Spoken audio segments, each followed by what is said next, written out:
Welcome back in, everybody, for another edition of Black Bears Hockey here on YouTube. Brooks Hill and Cole Parenti going to be on the call with you once again here tonight for Game 2 of the Commissioner's Cup Finals between the Carolina Thunderbirds and the Binghamton Black Bears. Binghamton got out to a hot start last night. Carolina, though, pushed back, showed why they deserve a spot in the finals as well, mounting a 3-goal comeback, trying to even up the score at 4, but just ran out of time. At the end of the game, Austin Thompson sealed the deal with an empty netter with 11 seconds left to go, and it would be enough for the Black Bears to hang on and win Game 1 on the road here at the Winston-Salem Fairgrounds Arena and take a 1-0 series lead here in the finals. It's a best of 5, meaning you have to win 3 games to lift the Commissioner's Cup at the end of the night. Don't know what night it will be, but it will be in Binghamton, either Carolina hoisting the trophy or Binghamton raising the cup for the first time in franchise history. You're listening to the Triple Cities Family Dental pregame show. Triple Cities Family Dental always makes your smile their priority. Schedule an appointment by calling them at 607-545-4148. We got a loaded pregame show with you here tonight. News and notes, recapping last night, and getting you ready for puck drop here for the Dragon Billiards instruction first period. Back with you after these messages, folks. We're right back for Game 2. Roman Acres Veterinary Hospital is proud to announce they are now offering urgent care visits from 8 a.m. to 5 p.m. Sundays beginning April 7th. This service is open for both clients and non-clients alike. If your pet is sick and your primary care vet isn't open, give them a call at 607-656-4285 or visit RomanAcresVet.com for more information. Should I get a COVID vaccine? I have concerns. Are there still health risks associated with COVID if I don't get a vaccine? Does getting the vaccine protect others around me? The answer is yes. Getting the COVID vaccine protects you from serious illness and those around you that you may expose, especially those with certain health issues. Ask your healthcare professional about your concerns and the easiest way for you to get a vaccine. Remember, it's not just COVID. All about you make me think of good things. Good things. Like calming tempers down. Good things. And passing them around. So stand up and cheer. Well, that's gonna be a good thing. Share a good-natured Canadian Pilsner.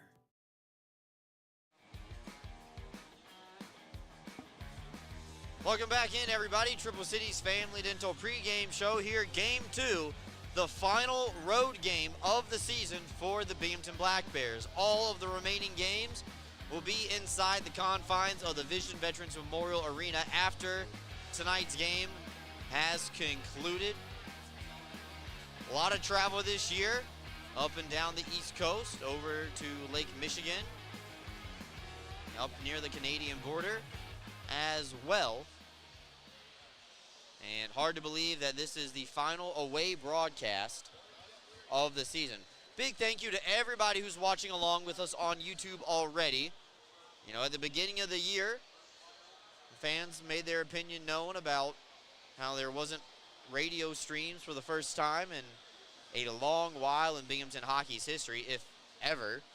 But I think we've done an excellent job managing the video broadcast from the places that we can do it and doing the remote broadcast from the office in the places that we can't.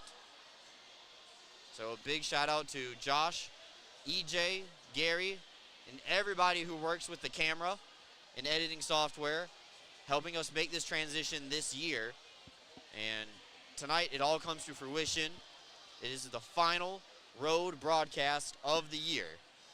And so from the bottom of my heart, I want to say thank you for tuning in all year long, not giving up on the Black Bears just because they weren't on the radio, and finding a new home with us on the Binghamton Black Bears YouTube page. Make sure to click that button that says subscribe. That way you can get connected with all of the highlights that EJ cuts after the games, all of the fun videos that we make from the front office as well. But enough about the stream. Let's get to the meat and the potatoes of tonight's broadcast, the game. We'll start with the Court Jester Athletic Club injuries and scratches for the Binghamton Black Bears. Nothing changing in the lineup. Made it very easy today to update the stats and get the lineup graphic over to EJ so he could post it on social media. Tonight's healthy extras are Brody Thornton, Liam Anderson, Cameron Clark, Scott Ramekers, JT Walters, and Andrew Utoro. All healthy and available when their number is called. And Cole, you were the first observant during warm-ups, and once we got the line sheet from our good friend Brendan Riley over at the Carolina Thunderbirds, what was the changes in the Carolina lineup? Yeah, they had a minor change there. They're going to put their check line back together. Yuri Pestica, Jan Salak, and Peter Panachek, they'll be back together here, which means that Pestica is going to slide out of the defensive spot that he started in last night. We saw him change over. Chris Ciolik is coming out of the lineup. Gordon Whalen is coming in. He'll be on the back end with Clay Keeley, the defensive of the Keeley brothers. All right, thank you, Cole. That is the update on the Carolina Thunderbirds for their lineup tonight here. Just minor changes for Coach Harrison's Coach Steve Harrison's club. Court Jester Athletic Club, injuries and scratches, Binghamton's premier fitness facility. We will take a timeout, come back with more. Let everybody tune in on YouTube with us tonight. We know some more watch parties are going on back home in downtown Binghamton and out on the Vestal Parkway. So hello wherever you are watching. Thank you for tuning in to tonight's broadcast once again. We're taking a timeout, come back with more. Back with you after these messages. You can experience gig speeds with Greenlight Networks. Our reliable fiber connection provides fast, affordable internet, so you can accomplish more in less time. We're expanding coverage in many places in the Southern Tier, and we want to be your internet provider. Visit greenlightnetworks.com and click on Check Availability to see if we're in your area. Greenlight Networks, fast, affordable internet in your hometown. For discounted name brand clothing and footwear for the whole family, Homer Men and Boys Store is the place to shop. In business since 1951, our woman-owned family business is known for treating their customers like family. And there's nothing more important to us than backing every sale with friendly service. Come visit us to see the largest pair of jeans in the world. Come see what we have for you.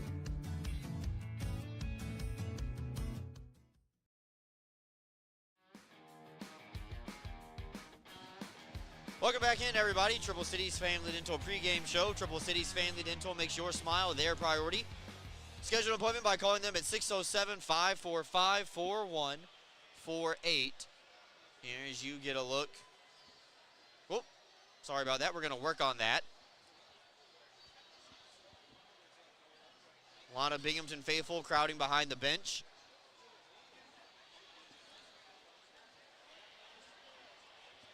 As the Thunderbirds get ready to make their way out of the inflatable tunnel. We are getting set here for warm-ups. Talked with head coach Brant Sherwood today, and also last night after the game, part of our Tully's Coaches Corner. Calm, cool, and collected.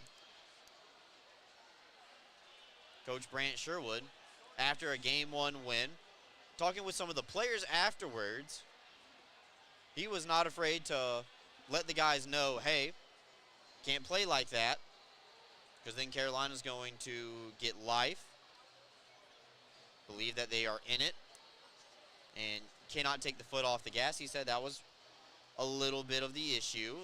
The shots dipped in the third period for the Black Bears. They only managed 8. And Carolina finished the game last night with 46 shots on goal. They had 18 in that third period, so Carolina really did control the pace in the final period. Coach Sherwood not too happy about it, but also made it very clear that sometimes that's the way hockey games are played, and a win is a win, and Binghamton takes Game 1 on the road, and at least we'll be going back to Binghamton with a split, not being down 0-2. Yeah, and, that was huge. Coming here on the road and taking at least one game was the biggest part of the road trip. You needed to make sure that you had taken one of the home field advantages from the Thunderbirds. And by doing that, you make it that they have to win more games than you in your own home arena, and that is a tough task for any team. Also yesterday, I had a quick chit-chat with Coach Sherwood as well. He told me yesterday was kind of a learning curve with these boards. They're lively. The team has to be ready. Both goalies are going to have to be very, very alert because these pucks can ricochet anywhere and everywhere, and we saw that last night. The board where McAnanama will defend twice behind the net, I would say is not lively. It's actually like a vampire. It sucks up the puck and it disappears directly behind. The glass, I would say, is extremely lively with those stanchions. Both teams getting a benefited goal off of a fortuitous ricochet off of the stanchions. Dan Stones ripped from the red line on just a typical dump-in attempt. Well, the Black Bears were on the power play, deflected off of one of the stanchions in between the blue line and the top of the circle, went straight into the net while Cavalieri was looking for the puck going around the wall. Gus Ford on the same end of the ice got a puck to bounce off of the stanchion. McAnanama turned looking to his right, assuming that it was going to continue around the wall. It did not, and Ford able to just tuck it in on the near side post before McAnanama had an adequate amount of time to react to it. So very lively. Both teams know that. So I would expect both of the goaltenders staying put a lot more in the blue paint tonight while teams are dumping it in until they see the puck coming around the wall and they are confident enough to go make a play on it. Yeah, I also think they're not going to be taking their eyes off the puck to watch anything in front of them. Their eyes are going to be glued to that puck. Sometimes they'll read the rushes to see where it's going on, where the puck is going to be played, what's looking at coming their way. That's not going to happen tonight. They're going to be focused on the chunk of rubber and make sure that they can follow it every which way. It can bounce off in any direction, and we know that. So they're going to be locked in. It's going to keep you on your toes for all 60 minutes. Well, the dynamic duo of Konechny and Sherwood taking us to our final time out of the Triple Cities Family Dental pregame show. We're coming back, getting you ready for the Dragon Billiards instruction first period. But first, we're going to have the presentation of the national anthem and see the Black Bears come out of the tunnel. Back with you, folks. Thank you again for listening in on YouTube. You've been listening to the Triple Cities Family Dental pregame show. They make your smile their priority. Schedule an appointment by calling them at 607-545-4148. Back with you after this.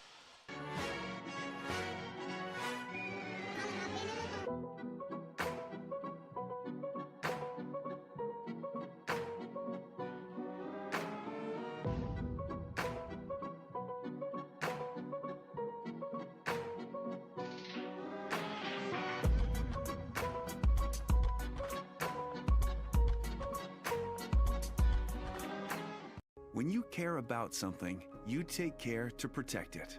The family that depends on you, and the future you're planning for them. You'll have your own college stories too someday. With sound advice, smart strategies, and a broad variety of life insurance options, Security Mutual can help provide for the people you care about and also help you reach your financial goals. It's a sound plan. The time to start thinking about college. And retirement is now. Security Mutual Life, the company that cares.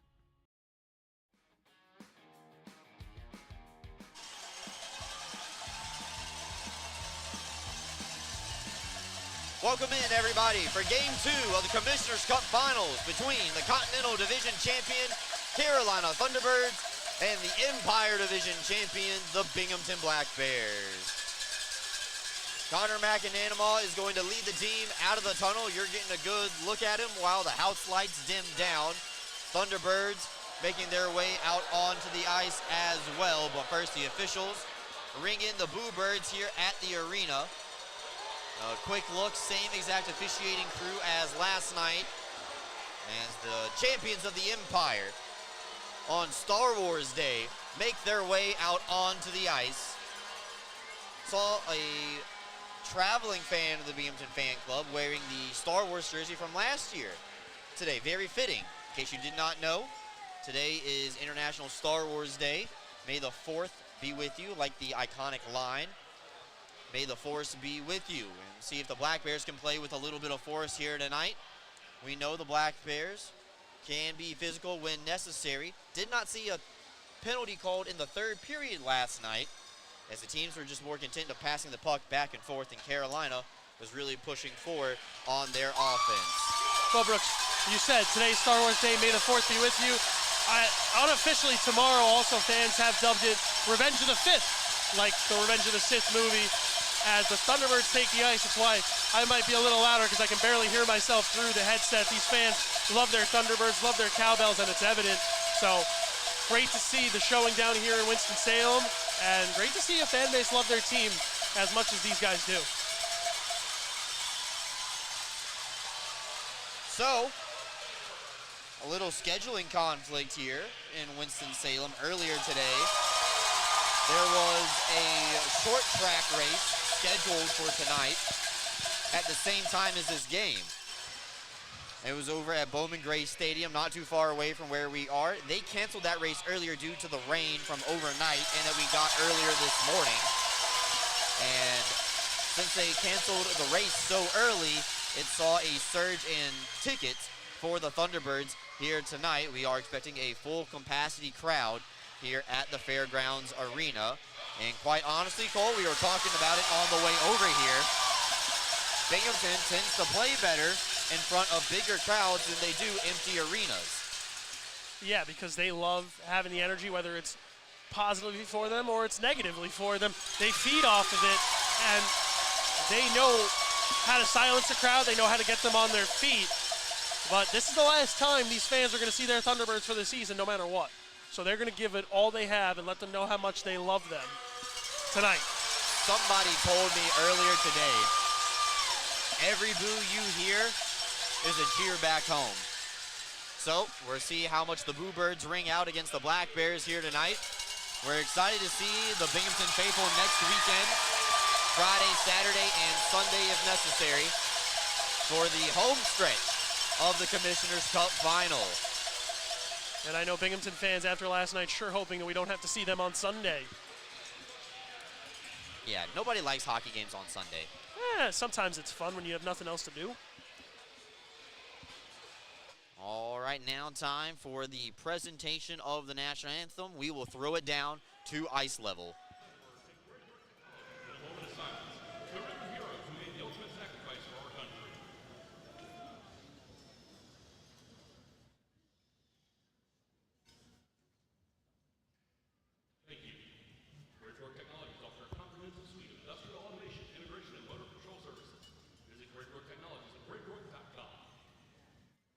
Thunderbirds fans, tonight we would like to take a moment to recognize all of our veterans and active duty military members who were not recognized this season.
Well, here we go, folks. Game 2 of the Commissioner's Cup Final just moments away. Tonight's Thompson & Johnson Equipment Company goaltending matchup. Connor McAnanama for the Black Bears, 5-0-0 on the season since April 13th, meaning the postseason. 232 goals against average and a save percentage at .932.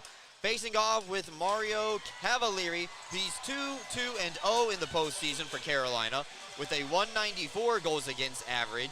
Saw that took a hike up by about 0.3 of a point last night, and a save percentage of .934. That number also dipped. Same exact starters for both sides, top lines for both clubs. Josh Keblinger, Gus Ford, and Dawson Baker. Up front for Carolina on the blue line, Joe Kennedy and Tucker Firth. Trying to have a better start than the Thunderbirds did last night, where after 20 minutes found themselves in a 3-0 hole. For the Black Bears, Tyson Kirkby, Austin Thompson, and Don Oliveri, with the Adrian College Bulldogs of Dan Stone and Dakota Bond on the blue. All 10 skaters, and in fact, all 12 if you count the goalies, exact same. Puck is dropped, and we are officially underway for Game 2 of the Commissioner's Cup Final.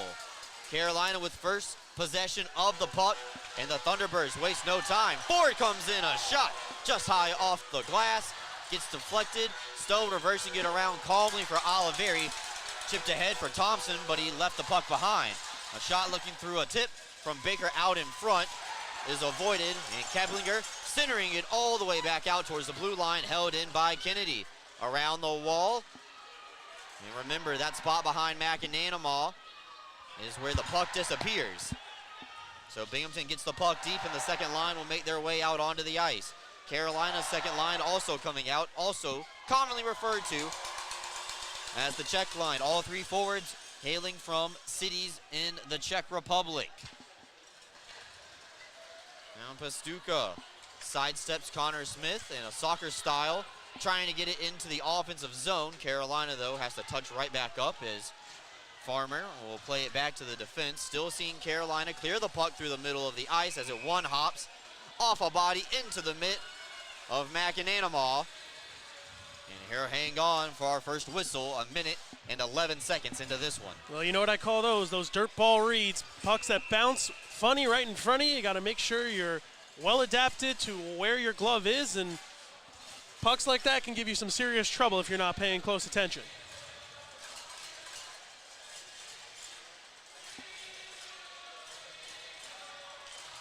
So Farmer actually lined up to take that face off.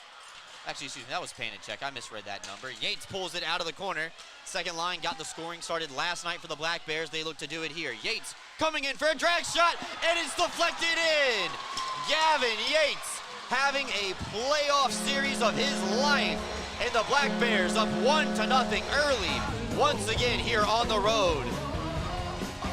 Well, Gavin Yates' dad is here tonight, and he was here yesterday. He is nothing but proud of his son. He's having a phenomenal playoffs. He leads the FPHL this offseason in points. He'll add his 13th there, and he gets the Black Bears on the board early tonight off a deflection. And you can hear Binghamton shaking and rumbling and going nuts all the way from Carolina. So Fletcher will dump this puck in. Black Bears up by 1 once again. Tosto and Keblinger almost got acquainted with the referee down in the corner. It's pinned up against the wall. We got 4 players vying for a loose puck. And finally, it gets squirted out to Clay Keeley, the defenseman twin brother of forward Nate Keeley. Carolina ices it though. And this will come all the way back into the Thunderbird end. Yeah, we'll have to see which team responds here. The Black Bears get on the board early. We'll see if that takes some life out of Carolina, or the Black Bears gain some life, you know? That's Yates' 3rd of the postseason. Really trying to silence the crowd here early in Carolina. After the Thunderbirds had a great first shift with a couple of good chances. Also worth noting, last night, after the game had ended and we're back at the hotel, off-ice officials did adjust the score sheet. Gavin Yates credited with 3 assists last night. So a 3-point night for Gavin Yates. All 3 helpers. That's got to be his 4th or 5th multi-point, I should say, game of this off-season, Brooks. I'll have to look between periods exactly how many, but he has been everything you want and more since the regular season ended. Absolutely. Forward, tried a centering pass. Nobody was home, and now Thompson sidesteps Firth down low. Carolina's assistant captain gives an introductory shove to Thompson. Plays it towards the middle, and out come the Thunderbirds. Keplinger out wide, holding off the top of the glove of McAnanamaugh. Nice little drag shot for Keplinger, challenging McAnanamaugh early here in this one. Firth in the middle of the ice, could not control it. Yates now skating right back in, looking for his second power move to the back post. Just squirts off his stick wide. Kirkby picks up the loose puck. Return feed for Yates off the body of Cavalieri, and then stone shot hit Smith. Friendly fire, and it leads to a dump out by the Thunderbirds. Cavalieri lost his helmet. He was waiting for a whistle there. Strap came off. That shot, it must have got him at one point, or he must have been clipped by someone coming over, because to take the strap off the helmet is not easy. Right now, Brooks, if I was Coach Sherwood, Gavin Yates would be playing every minute of every game. Obviously, you can't do that, but the energy and the pep in his step has been amazing and just, I don't want to keep saying phenomenal, but phenomenal. I need some new phrases, Brooks. I got to get a thesaurus. I'm surprised you knew what that was. I did go to school, Brooks. I am in college. And yet you still get on the wrong bus. So Dan Stone off the face-off win, plays it to his defensive partner. And now Smith, the Cowboy, goes out wide, tries for a toe drag off the outside of the netting. Yates tries to pin the puck up against Pastuca on the half wall, but Carolina able to use their size, get the puck out. And they got numbers coming the other way. Panicek across, a shot, they tied the game.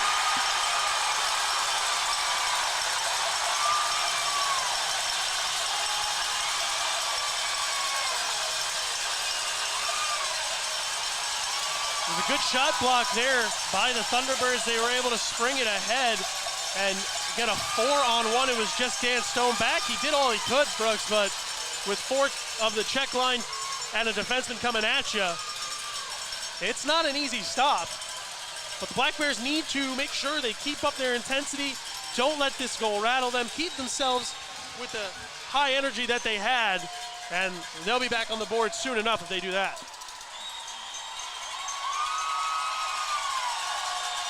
So 1-1. We haven't even had a media timeout yet. Somro also had a goal last night.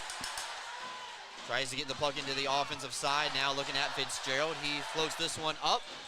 And one hops to the wall.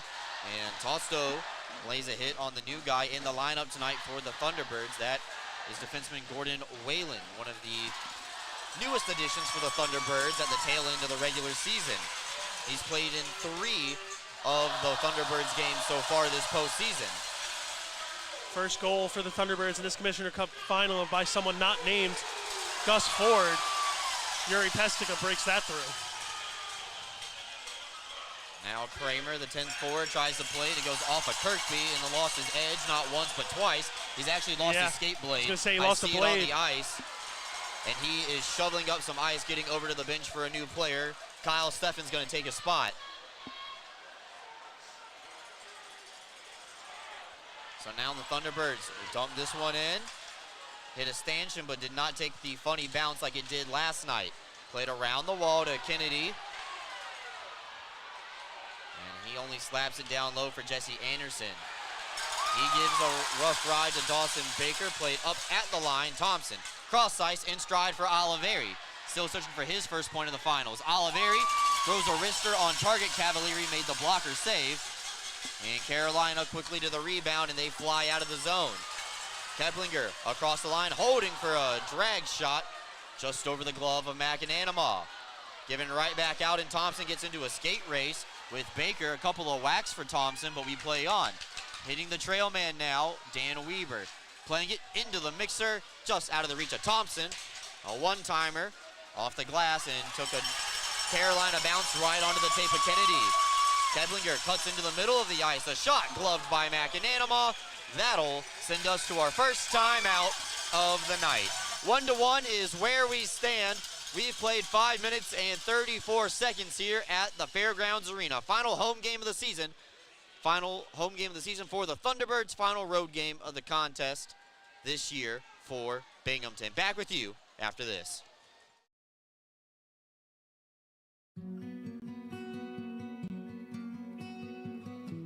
Advancements in new clinical therapies are made possible by heroes like you. Velocity Clinical Research is looking for volunteers to participate in clinical research studies. Compensation is provided. There's a Velocity location near you on Old Vestal Road in Vestal.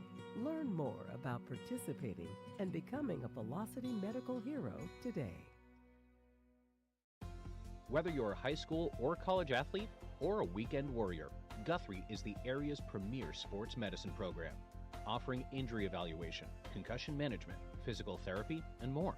With a full team of providers across New York and Pennsylvania offering same or next day appointments, Guthrie gets you back in the game as quickly as possible. Call the Guthrie Sports Medicine team today at 866-GUTHRIE or learn more at guthrie.org/sportsmed.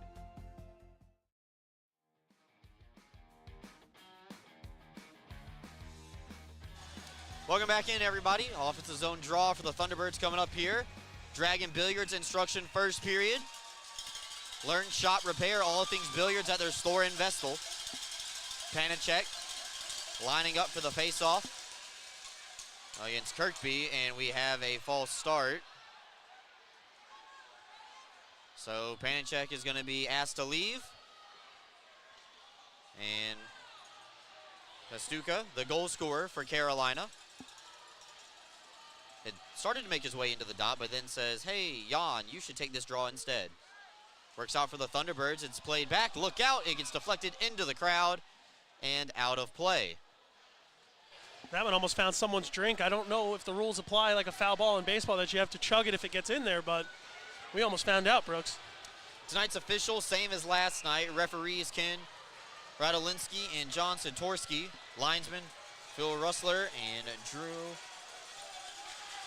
Wilkalis. Weaver plays this one off the wall. Smith and Bioni getting tied up with each other. Smith lost his edge. And now Salak could not handle the puck back over to Boilar through the middle of the ice for the Cowboy. Lost it on the toe drag. And penalty is coming up. Interference is the call, and I believe they're going to get it against Tyson Kirkby. Yeah, he knew exactly after he did it. His head went into the heavens. He is not happy. So, Black Bears, Northeastern Striping Corporation penalty kill gets their first shot right now.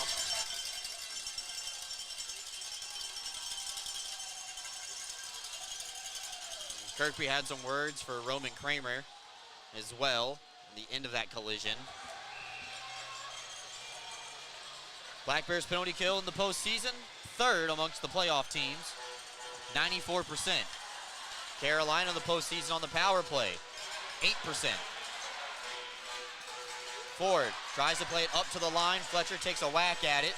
It's pinned up against the wall by Schnapp and played into the face-off dot. It comes barely, stays in. Coach Sherwood not too happy about that one, but Dan Stone able to play this one through the legs of Clay Keeley, and Carolina's going to be forced to bring it all the way back.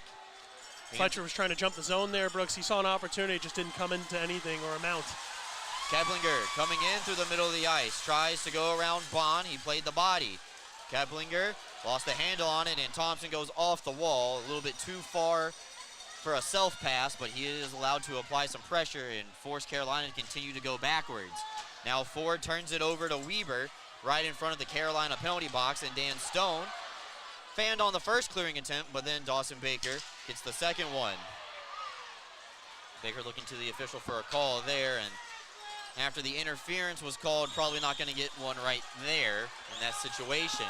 So Schnapp continuing to pull it back. Crowd going a little restless with the Thunderbirds, so they're not doing too much offensively right now. Salak calmly ahead. Ford Kramer cuts into the middle of the ice, and Kramer hit a dry spot as he lost his edge. Saw this yesterday from the Black Bears, not denying the blue line, I should say. and not letting the Thunderbirds get set up.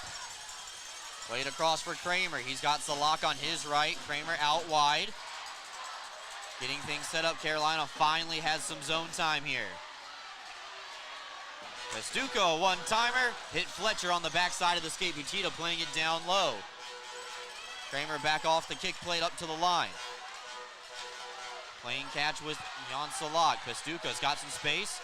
Salak trying a spinorama move, but excellent defensive positioning by Anderson, keeping him away from his forehand. Kirkby has returned. Stuff chance denied. Whacked at by Steffen. It will be icing against the Black Bears, but they kill the penalty. Carolina 0 for 1 on the man advantage. Yeah, I think they just pulled Kyle Steffen back off the bench. I think he was trying to make a change, but he didn't get it in time, and he's going to be stuck on the ice for this faceoff.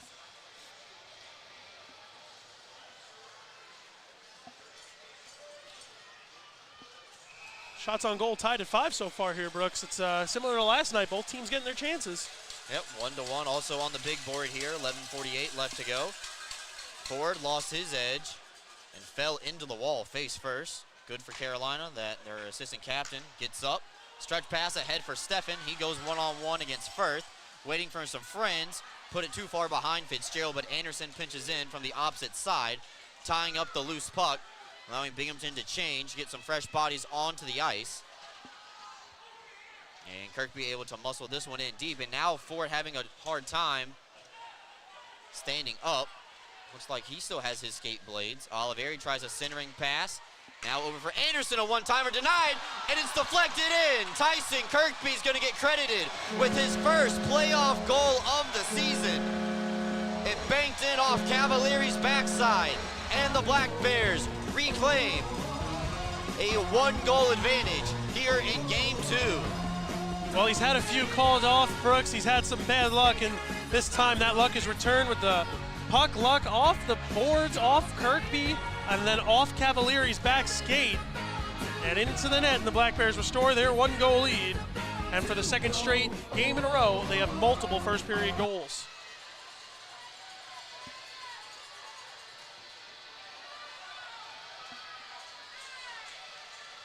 So Schnapp and Yates getting set up in the faceoff dot. Remember, after a Binghamton goal last night, Schnapp and Logar immediately went to the penalty box for matching minors. This time, everybody stays behaving as Yates gets sent down to the ice by Farmer. Kramer fumbled with it, and he's going to ice the puck and result. No, excuse me, the linesman says to play on. Nice self-pass by Weber, able to clear the puck out. Ahead to Smith now.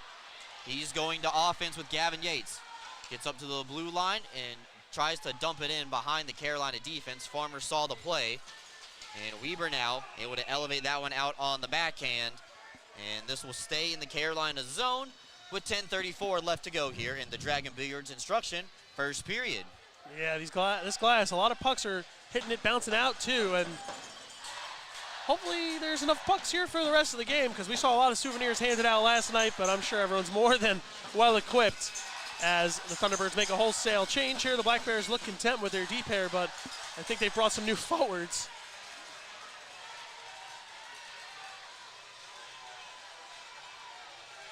So now, Whalen, the defenseman, and Logar, the forward, have a little talking to with the referee and the linesman.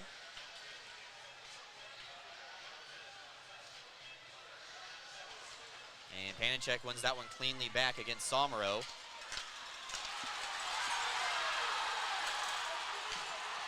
And Panicek, Somero in a little bit of a wrestling match with each other.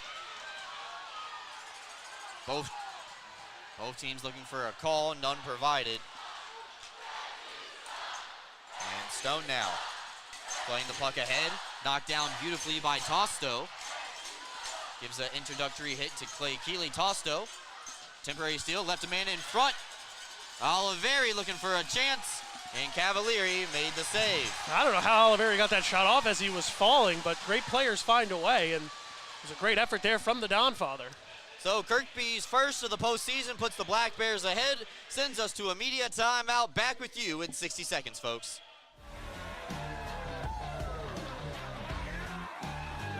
Jersey, bring us the Hennies! Yeah! All right, I got the Hennies. He's out, eh? Oh, yeah. Cheers, baby. A win like that calls for a real celebration. Oh, yeah. Getting your hands on an all-new CF Moto side-by-side or four-wheeler is now easier than ever at ExciteMotorsports.com. Purchase your next power sports vehicle with our new, easy, and quick online buying experience. Browse inventory on ExciteMotorsports.com. Buy, get approved for financing and e-sign online right from your phone. Ride, have your new power sport vehicle delivered to your home the next day at no extra charge.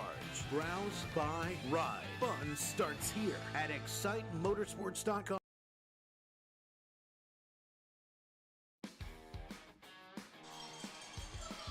Welcome back in, everybody. Binghamton leads 2-1 here. About halfway home in the first period. Brought to you by Dragon Billiards Instruction. Shots on goal favoring the Black Bears as well, 7-5. 10 minutes left to go here in the opening frame. Good start for both teams, Brooks. They can both be happy with what they put on the board. And both teams come out with some energy. Last night was a tough game. You could understand if either side felt a little drained, but they haven't shown it, and they've both come out with some guns a-blazing. Oliveri tried to center it over for Thompson. It was a little too soft of a pass and started going end over end as well. Carolina tries to stretch the middle of the ice, and Dan Stone and Oliveri guilty of a hand pass. Will be a center ice face-off here. Taking a couple of seconds off the clock. Physical game here early. Tyson Kirkby has taken the only penalty of the game at 5:59 for interference. Carolina was unsuccessful on that power play.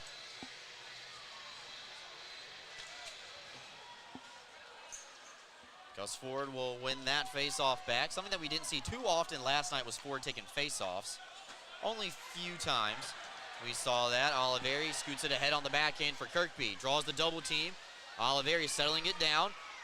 Stolen back. Penalty is coming up. Slashing is the call. And Carolina guilty of it. Binghamton headed to a Henny Hard Seltzer power play. Yeah, this power play is going to get their chance tonight. Put the Black Bears up by 2, and what they need to do is just keep throwing pucks at the net. You know what everyone always says, Brooks, throw pucks to the net, good things happen. And especially this series for the Black Bears. Cavalieri's made the saves you don't expect him to, and the leaky ones have been the ones that have gone in. Banking it off the goaltender's backside, off of the stanchions. It's going to be interesting when this series shifts to Visions Veteran Memorial Arena, where the bounces are way more predictable how each team adjusts.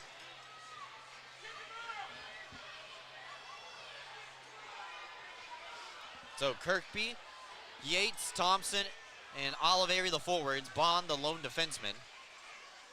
Yates plays it over for Oliveri, a one-timer, and Cavalieri was ready for it. Can't leave the Don Father that open. He has the best slap shot on the team, maybe in the league, Brooks. So their move face-off dots do it again. Loose puck tied up, one back to Bond. Thompson playing that net front position. It's going to take a beating. Yates trying to wrap it down low, and Carolina's able to get a stick on it. Send it back down to McAnanamaw, get some fresh bodies on the ice for Coach Harrison's club. First unit, quarterbacked by Bond. Starts the breakout from behind their own net. Yates flies in, gets past Schnapp, and inside the blue line, plays it across for Kirkby. Stuff chance, Yates scores! His second of the night. Binghamton scores on the power play. They give a mouthful to Dawson Baker, who returns it right back to the officials. Binghamton 1 for 1 on the man advantage. And Binghamton up by a pair here in the first period. And let's see if we can get a good look at it. There's some fans behind the Binghamton bench waving those flags nice and proudly. All right, as I said it, they put him down, but what a follow-up by Yates, and Brooks, another 3-goal first period for the Black Bears. They must be satisfied. Coach Sherwood, he won't show up, but I'm sure he's smiling on the inside at the first 11 minutes and 14 seconds. And it looks like Cavalieri has been pulled, and the backup's coming in. Cody Karpinski from Chicago, Illinois, in his 6th season in the league. His record in the playoffs, 7-2-0. This season, he is 2-1-0 for Carolina, and making his first appearance of the finals. He has a 194 a 194 goals against average this postseason and a 930 save percentage. So Coach Harrison with a quick trigger for Mario Cavalieri, the FPHL goaltender of the year. Yeah, sometimes, Brooks, it's not about the goalie. It's about giving your team a jolt. You can't pull the entire team on the ice, so you'll give the goalie and send a message. Karpinski came in to Game 2 against the Port Huron Prowlers, helped them win that series both at home, and then started against Columbus, lost that game, and Cavalieri was back. So now Salak passes it up ahead for Panicek. Cuts into the middle of the ice now. Pastuca is coming in on the backhand, broken up beautifully by a diving Fitzgerald to knock that puck away. Fitzgerald competed a little bit, skating by 3 Thunderbirds, dumps it in. Karpinski yet to touch the puck or see it. So far, it will be nice to see the Black Bears throw one onto the net as a little welcome to the game. Fitzgerald plays it around the wall. Anderson was actually telling him to go to the opposite side. It goes straight off the glass, staying in the defensive zone for the Black Bears. Yates now ahead for Smith. There's the tattoo from Butita and Firth. As Stefan, maybe caught a little bit of a high stick on the way through delivering that hit. Binghamton playing the puck in front of their own net. Got to be careful with that. Given right back to Carolina as it's zapped right back in by Nate Keeley. Carolina getting off on a line change. Butita's lost his stick. He's still going to chase down Boilar. And now Yates goes between his legs. He's looking for one. Karpinski with the save right on the doorstep. And there's the first save of the night for the Carolina backup netminder. Oh, that was huge right there for the Thunderbirds. Karpinski, cold coming in, makes a fabulous save, going left to right to stop Boilard's attempt. That's a welcoming sign for the team in red and white. But the Black Bears, what they have to do, keep up their game, keep throwing pucks to the net. And Karpinski, he's going to have to be on the top of his game to stop the way the Black Bears are rolling right now.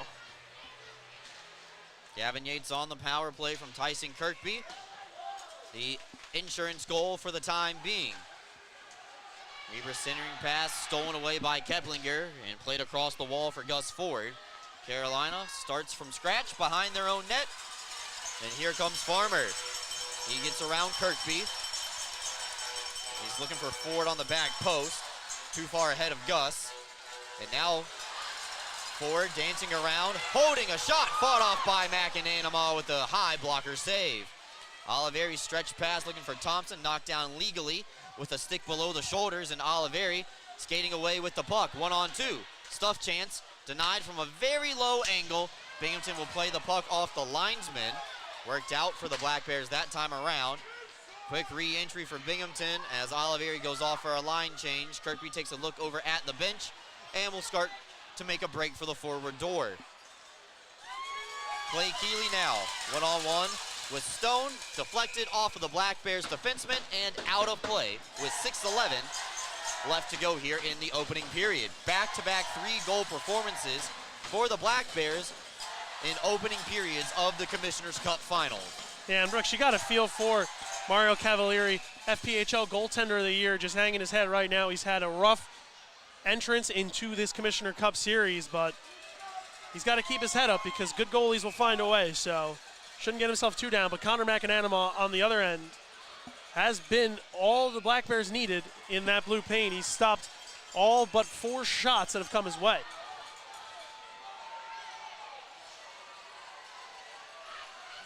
So Panicek was asked to leave. Pastuca now comes into the faceoff dot. And that'll allow Josh Fletcher to calmly play it back to the defenseman. Now Dakota Bond flying in from the red line, puts it on target. Karpinski will freeze it. And Karpinski had a hard save to welcome him into the game. Going to the back post, that one a little bit easier. He just has to hang on to the puck and get a whistle from the referee.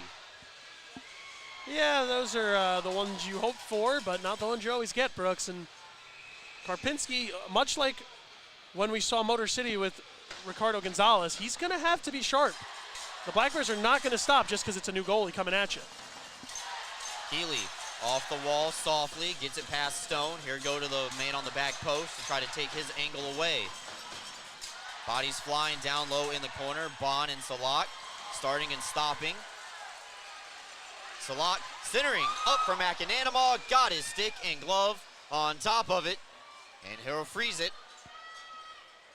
McAnanama from Agawam, Massachusetts, attended UMass Boston, took last year off of playing, and was actually a youth hockey coach. So we were talking about it earlier this season. He got a perspective of seeing the game a different way from the bench, taking that year off, and he thinks it's really been helpful for him, being able to communicate with the guys on the ice this time around. Well, that's interesting because it's a similar story to Dan Stone, who also took a year off as coach. Smith, a shot looking for the far post, just wide. Fitzgerald able to punch that one ahead. We play on. Ford had his pocket picked at the center ice line. Back over to Firth, who retreats into his own end.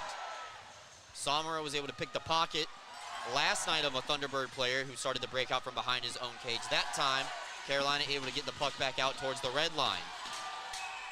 Icing against Binghamton as Anderson was behind the center stripe. So this will be coming back into the Binghamton end with 5:03 left to go in the opening period. Yeah, Brooks, this one's kind of flown by here. Not many whistles, but a bunch of goals. And I'm sure the Black Bears, the goal hit, as you always like to say, get to the intermission up by 2 or more. And that'll be a win of a period for the Black Bears. Think about it, you're playing a 9-round boxing match. Ford ahead, won it to himself, rebound. Baker tried a stuff chance, and it rolled off his stick. Yates now, one-on-one, waiting for a helper. Steffen has joined the play. They looking for the trail man in Anderson. Got around Baker, but he turned it right back over to 25. 2-on-1 for Carolina coming the other way. Keplinger had his pocket, picked a shot, and McAnanama, the Agawam phenomenon, makes his best save of the postseason, robbing Carolina of an opportunity to score. Clip it, hang it in the Louvre. What a save by Connor McAnanama. Going to a media timeout thanks to 72 in white. Black Bears are still up by a pair.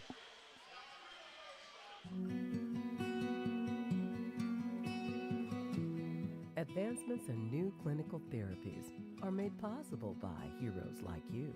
Velocity Clinical Research is looking for volunteers to participate in clinical research studies. Compensation is provided.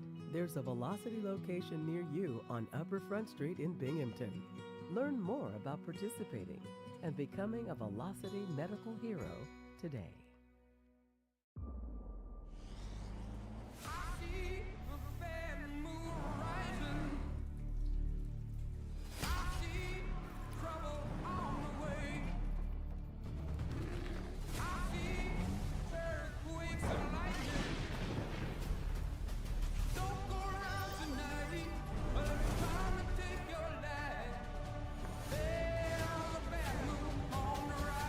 Toyota trucks. Let's go places. Well, there he is, the Agawam phenomenon, Connor McAnanama. Say that 5 times fast. That'll really get your mouth watering. I think a certain someone's proud of himself for finding something that rhymes. I have a couple in my back pocket ready to go. Why would you wait till one of the last few games of the season to bring him out? Makes it that much more special. Sure. Puck tied up behind, right in the dark spot, and it looks like it's picked out of the corner by the Thunderbirds. Kennedy, a shot from the point, got tipped on the way through. Keeley to the rebound. That's Nate. Took a shove legally from Tyson Kirkby. Still skating with the puck. It's pinned up against the wall, and there's the first time we see the puck get shoved underneath the wall here tonight. and return just like, what is it, air hockey, the puck given right back. Every rink is unique and every rink is interesting, Brooks, and this is just one of the quirks here in Winston-Salem, which, while we have the time, I've enjoyed every minute of being down here, Brooks. Yeah, so is your wallet. No, it has not. Brooks, how did you ever leave down here? It's great.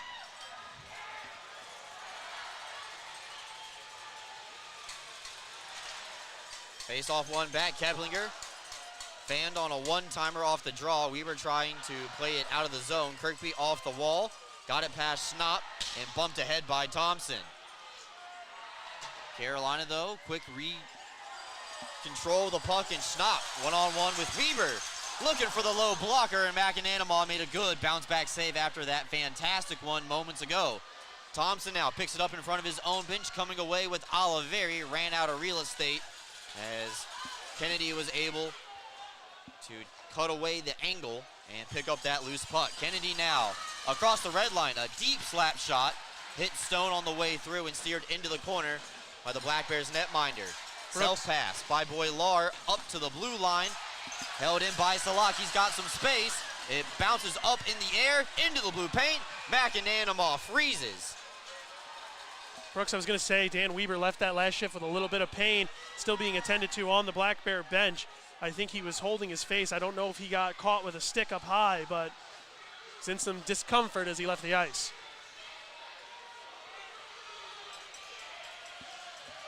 He's got what appears to be a towel with a bag of ice and holding it near his mouth and nose area. Beyond that, we do not know. As Dylan Konechny is trying to help out as best he can. Coach Sherwood taking a peek over there, finding out what's going on.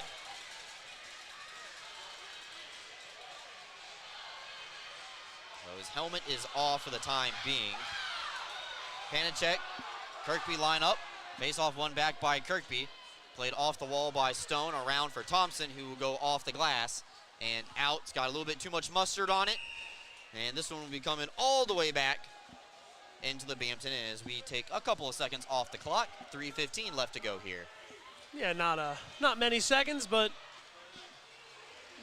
they start to matter once the game gets a little tighter near the end. But right now we got plenty of time for some good competitive finals hockey. Well, these first 4 periods, I'm going to say, have been exactly what you could ask for out of a series between these two teams, Brooks. Am I wrong? No. Face off one back by Panicek to Keeley. One-timer denied by McAnanamaw, put back into the corner. Firth with a good reverse hit against Thompson. Thompson, though, gets right back up. Kirkby plays it off the wall and out. Does this one have enough for icing? It does not. Binghamton, though, content to keep all 5 players on the ice. Thompson sealed off by Keeley once again. Wrestled down, but held in by Stone. A wrist shot. Karpinski made the save. Pastuca over to the rebound, and here comes the check line on offense. Now Kramer out wide, in and out of the glove of McAnanamaw, but her freeze. Hang on for another whistle. Good push by Carolina right there. In that last 45-second swing, 2:40 left to go. Shots on goal now favor the home team, 15-12. Yeah, they started to gain in shots last night too, so Thunderbirds can throw pucks at the net. They can do it quite frequently, but the Black Bears netminder has been up to the task.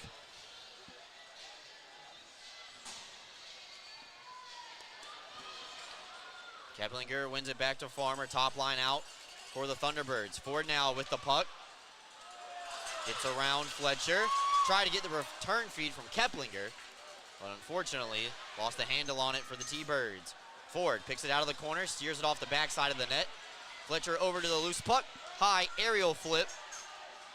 Again, not going to have enough on it for icing. Somro going to work in his office, where he got his goal last night. Stealing it away from Carolina. Anderson intercepts and dumped right back in for Kapinski to set it up for Kennedy. Now Kennedy dumps it in off the hand of Anderson. Works out for Kennedy, though. He's the first man to the puck. It's stolen away. Baker back up to the line. He plays catch with Farmer. Fitzgerald trying to locate the puck. Steered on, and it goes off the hand of Gus Ford. Above the net. Steffen off the wall, but not out. Baker trying to find fourth. Keplinger on a one-timer from Baker. Seen all the way by McAnanamaw. Under 2 minutes left to go here. 96 seconds remain in a high-paced Dragon Billiards instruction first period. I think Gus Ford's glove might have accidentally kept that puck out of the net. It just kind of hit him. I don't know if that puck would have found the back post, but no puck luck right now for the Thunderbirds. Some serious puck luck for the Black Bears. Steffen tried to push it forward. Unfortunately, went right to Kramer off the draw. And off the top of the glove of McAnanamaw, Carolina dumps it right back in. McAnanamaw stays put. As Anderson with a high flip out to center ice. Firth gave it a look. Never made the icing line. One-on-one with Smith. Smith doing a good job on the forecheck, making life difficult for Carolina, but Kramer finally able to find the open man in Nate Keeley. Temporarily had control of the puck. Schnapp, though, gets it back. He settles it down. Trailman is Firth. A shot blocked by Steffen. Schnapp gets it right back, though. He's dancing around like a madman. Stolen away by Yates, and the Thunderbirds give it up to the Black Bears. Smith out wide.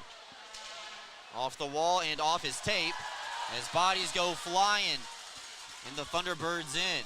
Dumped around the wall. McAnanamaw electing to stay put. Have not seen him come out of his net to play the puck when it ends up behind him. Wrapped in by Binghamton, and Kennedy will come behind. 27 seconds left to go. Could be the final push for the home team. Kennedy skates through with Salak. Skate to stick, trying to drop it back. Oliveri took a good slap at it. Thompson, though, could not corral it in the nick of time. Kennedy out wide, steered by the blocker of McAnanamaw. Stone, baseball, bats that one into the end. Thompson gets behind the Carolina defense. 5 seconds left to go. Final chance. And a penalty will be called here at the end of the period. Yeah, I didn't see the call just yet. It might have been a cross-check from the ref's indication, but just kept riding Thompson all the way into the boards, and once that puck was gone, no need to finish the check, so that'll buy you 2 minutes when we get back to hockey time. So it looks like Farmer and Thompson will start the period in the penalty box. Black Bears will skate into the locker room up by a pair. Carolina on the board in the period thanks to 24 Yuri Pasuka. Binghamton up by 2 thanks to Gavin Yates and Tyson Kirkby. Yates with a pair as the two of them are asked to leave the ice. Two sides, Coach Sherwood making his way over to the locker room tunnel. Tyson Kirkby just having a conversation with the official still at center ice. But nonetheless, it's time to go to the Excite Motorsports Intermission Report, where I have the stats. Cole will talk about the highlights. We have an NHL game on the out-of-town scoreboard, and maybe we'll also take a peek at what's going on in the YouTube chat. That was fun last night.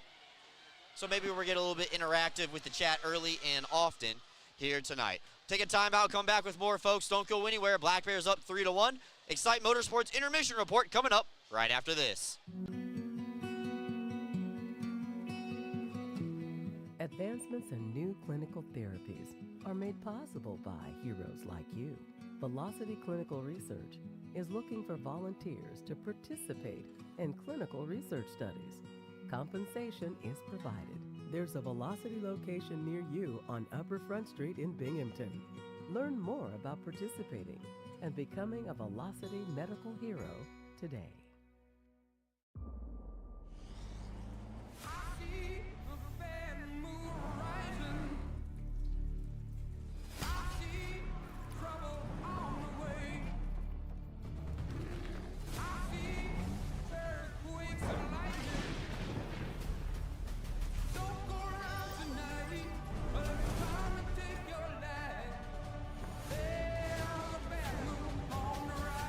Toyota Trucks. Let's go places.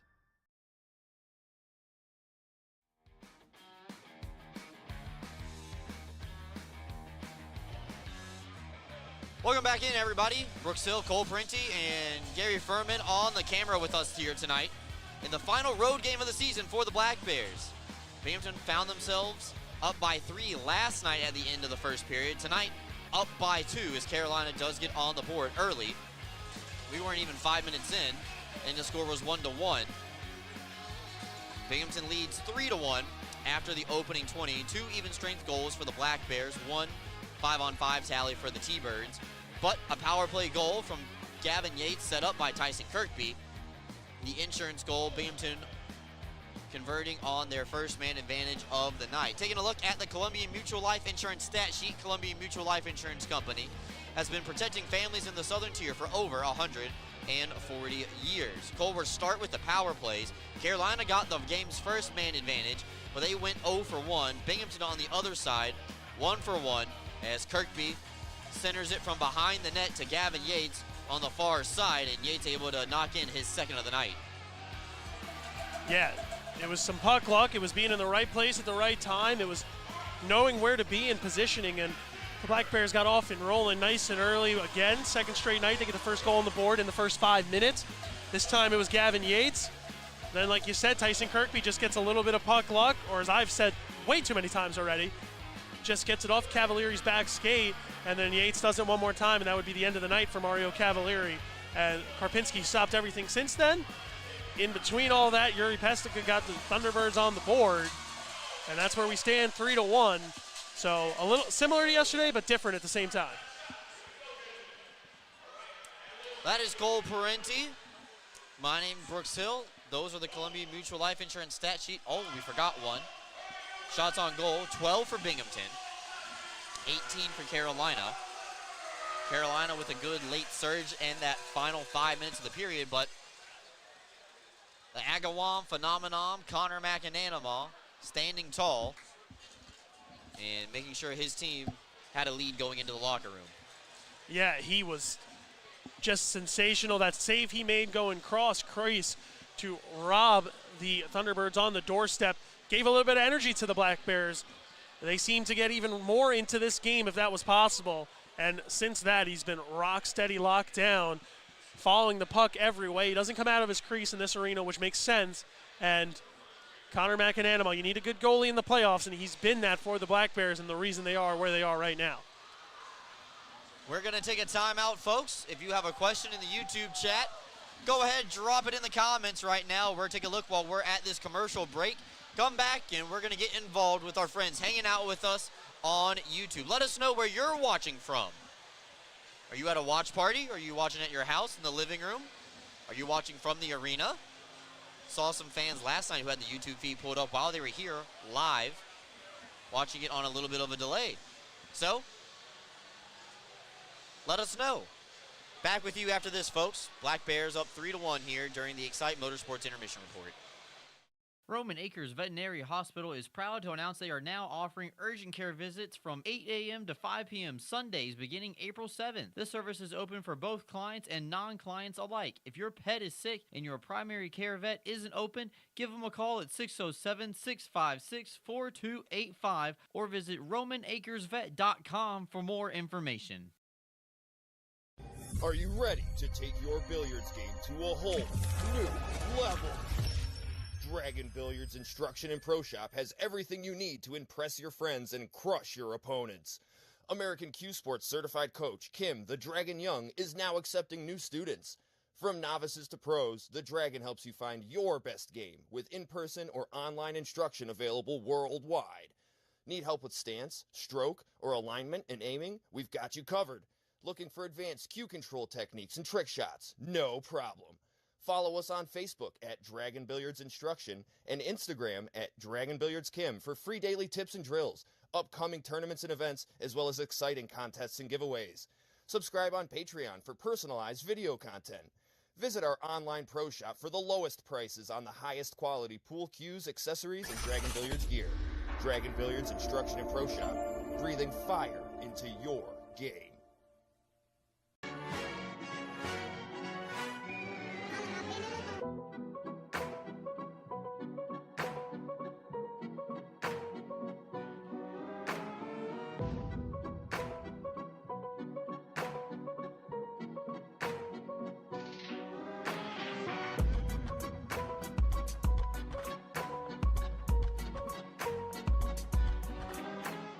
When you care about something, you take care to protect it. The family that depends on you, and the future you're planning for them. You'll have your own college stories too someday. With sound advice, smart strategies, and a broad variety of life insurance options, Security Mutual can help provide for the people you care about and also help you reach your financial goals. It's a sound plan. The time to start thinking about college. And retirement is now. Security Mutual Life, the company that cares. Get access to exclusive player events, monthly parties, and road trips to away Black Bears games. This is what you get when you become a member of the Binghamton Black Bears Booster Club. Stop by the Booster Club table behind Section 4 at the next Black Bears home game, pick up a 50-50 ticket, and sign up to join for just $10. Stay up to date on the Booster Club by liking their Facebook page, facebook.com/Binghamton Black Bears Booster Club. Monthly meetings with players, road trips, and a whole lot of fun when you join the Black Bears Booster Club.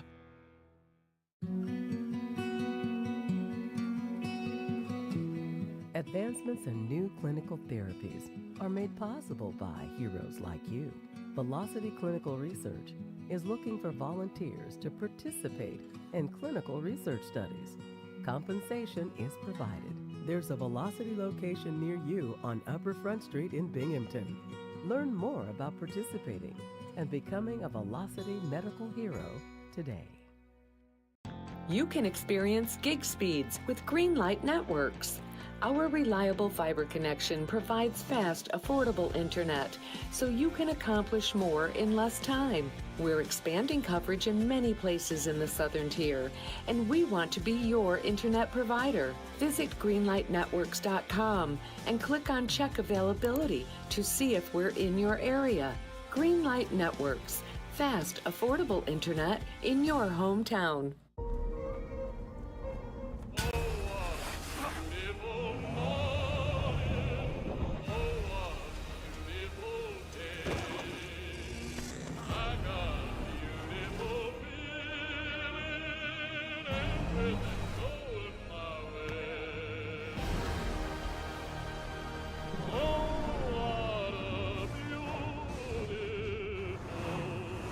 Toyota Trucks.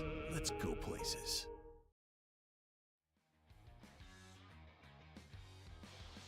Welcome back in, everybody. Brooks Hill and Cole Parenti here on the call. We saw a lot of people watching from a lot of different places while we were away at that little break. But also, we got a question. The first one that we saw, and cameraman Gary pointed it out to us, is what is this thing hanging from the ceiling? It is not a piñata, I believe. It is just a hockey puck with the Thunderbirds logo placed on it. It's a little aesthetic so that there's something to catch people's eye at the across the ice. So I saw Alabama. I saw multiple places in Pennsylvania and New York. Seen Orlando, Florida in here. Yep. Shreveport. Oh, nope, excuse me, I read that wrong. Shavertown, wow, -1. And a couple of questions. Where do the guys eat on the road?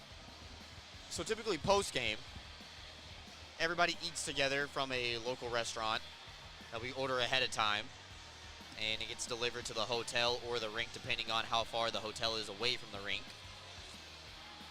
Today, the hotel is walking distance from the rink, so... Which I love. I love being able to just walk right over, especially with this Carolina weather, Brooks. It was great. Absolutely. And then, pre-game, the guys have a little bit more freedom of choice of what they're going to eat. Typically, the bus will drive into a shopping mall area with multiple options. A lot of the guys favor Chipotle, Chick-fil-A, Qdoba, places like that. Pre-game, Panera Bread, Which, Subway, things that are still considered fast food, but on the healthier side. There's a certain Jersey Mike's in Middletown, New York that knows us a little too well, Brooks. That is true. All those trips to Danbury. If they're watching somehow, shout out to them. Brooks, you ever get a punch card from there? I did put my business card in for the free lunch. They did not call me, which I was very sad about. So let's take a look at the out-of-town scoreboard while we have the chance. The only other hockey game in the NHL going on tonight. I said other as if the FPHL and the NHL were on the same level. No score in the Toronto-Boston game, Game 7. So pretty neat statistic I saw today. In the Boston-Toronto game, either Boston blows their second consecutive 3-1 series lead in the first round of the playoffs, or Toronto loses their 7th consecutive Game 7. One of those things is going to be true tomorrow morning. Yeah, and I don't know which one you'd rather, but for me, it's definitely going to be the team in black and gold. John Beecher, Elmira native. Charlie McAvoy, Long Beach native from where I'm from, so a little bit of ties and a little bit of not fond memories with the Toronto Maple Leafs for me. Let's see here. Got another question. When is the next Black Bears game? That'll be Friday, May 10th at 7 p.m. inside Vision Veterans Memorial Arena. Buy your tickets now. They are going to go fast. And where can people buy tickets, Cole? They can buy them at the Black Bear front office, at the Black Bears website, on Ticketmaster, or they can give us a call, Brooks. Do any of them, because these tickets are going to go fast. They're already going pretty fast, and you're going to want to be a part of this, because no matter which way this series falls, history will be made in Binghamton. So be sure to be there. Also, friendly reminder, next weekend, Rally Towel giveaway courtesy of our friends over at Five Beauties. So you want to make sure you are one of the first 2,000 fans in the door for this wonderful promotion. Also, I know on Friday night that there are 5,000 pom-poms going to be given away courtesy of the Mac 11 Foundation and our good friend Justin McGregor. When's Rally Chair giveaway, Brooks? That would be too much. That would be way too many chairs. I wish. What if there was a promotion at the arena where, you know what, you get to take the chair home with you? Like, imagine if the renovation plans were amazing. It's like, hey, we're getting all new seats. I'm taking my chair home with me. Sure, you can have your chair. Maybe we'll take one of these chairs out of Carolina if we've already, you know. That would be stealing, so Taking we're some not going bucks. to do that. Maybe. Let's see here. Who drives the bus? Our good friend Drock. Legal name John, but we all call him Drock. He drives the bus for us a majority time of the year. He's been here with us down in Winston-Salem, staying with us at the hotel. He's having a great job. He's having a great time, I think. I always see him smiling, giving a wave, and good to have Drock with us. Oh, someone just said auction the rally chair. You gonna sign it too? I could. Get a silver Sharpie. Look, the more people want to talk about it themselves, the more we're going to pressure Bobby Gross into getting us a rally chair shirt. Beware the chair, Brooks. Beware the chair. Beware the chair. Haven't had to have it yet here. If you want to see a rally chair shirt, send your emails to robert@binghamtonblackbears.com. Oh, boy, I wasn't going to say that. I'll say it. It's on the website. Send them there and flood his inbox with potential rally chair ideas if you want to do some mock-ups at home. All right, we will take a timeout, come back. More before we get ready for the second period of tonight's game. Back with you after this. For discounted name brand clothing and footwear for the whole family, Homer Men and Boys Store is the place to shop. In business since 1951, our woman-owned family business is known for treating their customers like family. And there's nothing more important to us than backing every sale with friendly service. Come visit us to see the largest pair of jeans in the world. Come see what we have for you. Oh, Luba, you make me think of good things. Good things. Like calming tempers down. Good things. And passing them around. So stand up and cheer. Well, that's gonna be a good thing. Share a good-natured Canadian Pilsner. Awestruck Premium Hard Cider, crafting transcendent, awe-inspiring liquid made and sealed right in Sydney, New York with New York State apples. Improve your day with Awestruck Premium Hard Cider. CryoWorks provides cryotherapy that uses nitrogen-cooled air to target specific areas of pain and inflammation. Local cryotherapy targets a specific area to deliver the same effects of the whole body cryotherapy to that specific site. Treatments take 5 to 8 minutes, with a benefit exceeding that of hours of icing. Your Binghamton Black Bears' premier choice of cryotherapy, CryoWorks. Stay in the swing of things with your golf game this winter and check out Fairways Indoor Golf Company. At Fairways, you can play any 3 state-of-the-art golf simulators, enjoy your favorite cocktail in the lounge by the fire, or watch your favorite sports team on over 9 82-inch TVs. The only slice you'll experience will be from the homemade pizza from the clubhouse kitchen. Bring your own clubs or use theirs. Get the golfer in your life a Fairways gift certificate. Tee off with Fairways Golf Company, 511 Hoover Road, Enwell, online at fairwaysindoor.golf. Are you compassionate and interested in providing care to people with developmental disabilities? Check out a New York State Career with Broom OPWDD. Enjoy great benefits such as job security, health insurance, retirement plan, paid time off, opportunities for advancement, and so much more. Positions as direct support professionals in the community or at a secure facility might be exactly the change of pace that you're looking for. For more information, call 607-240-4786 or go online to www.opwdd.ny.gov. Go with the winner, Jeff Kai's Auto Sales. We have a huge selection of vehicles and every tool available to fit everyone's credit needs. If you've been told no before, I say no when it feels so good to say yes. Get the vehicle you deserve. Yes, that's awesome. With our guaranteed credit approval program, which can easily be filled out online at jeffkais.com. Jeff Kai's Auto Sales, Appalachian. Go with the winner, Jeff Kai's. Are you planning on traveling to Binghamton for an upcoming Black Bears game? If so, check out La Quinta Inn & Suites by Wyndham for a night away from home.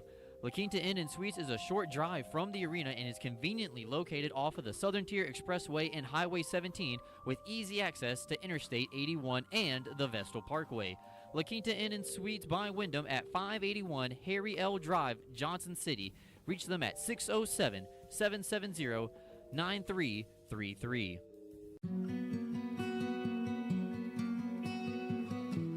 Advancements in new clinical therapies are made possible by heroes like you. Velocity Clinical Research is looking for volunteers to participate in clinical research studies. Compensation is provided. There's a Velocity location near you on Old Vestal Road in Vestal. Learn more about participating and becoming a Velocity medical hero today. Are you kidding me?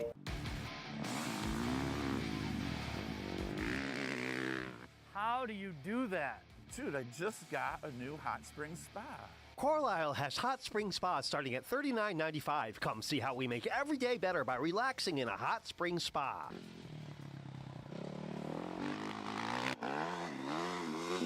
What happened to you today? You're shredding it. Hot spring spas, baby.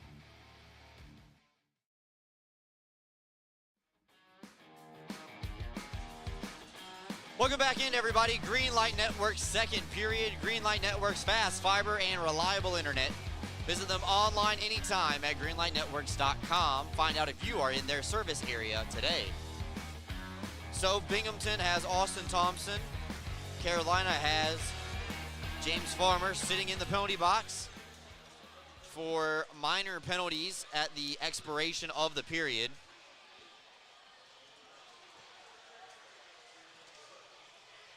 The initial call was Farmer for cross-checking. Thompson got a slashing penalty as well in retaliation. So, special teams.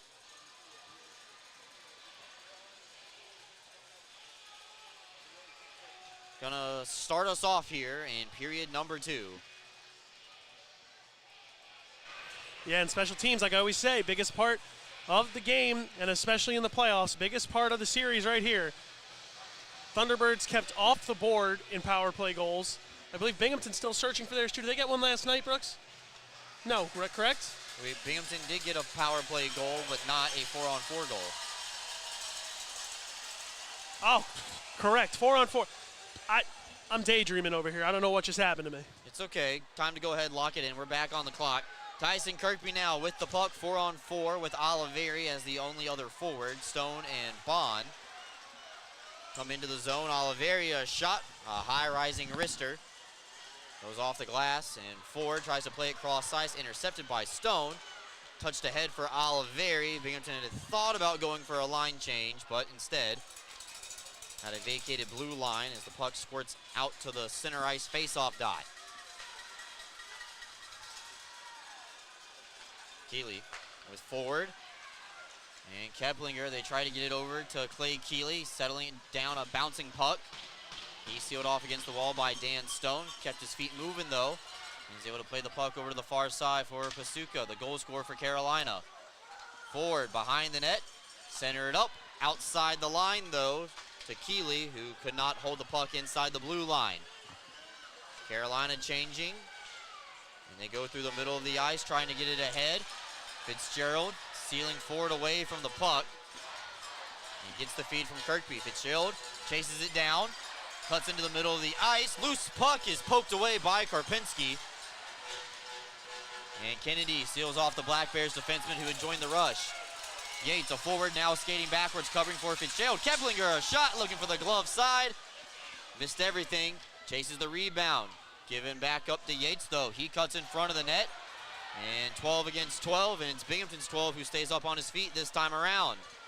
Panichuk could not catch up with Yates, and now Yates comes flying in, looking for the hat trick. He's got a step holding and lost his edge in the process. Kennedy over to the rebound.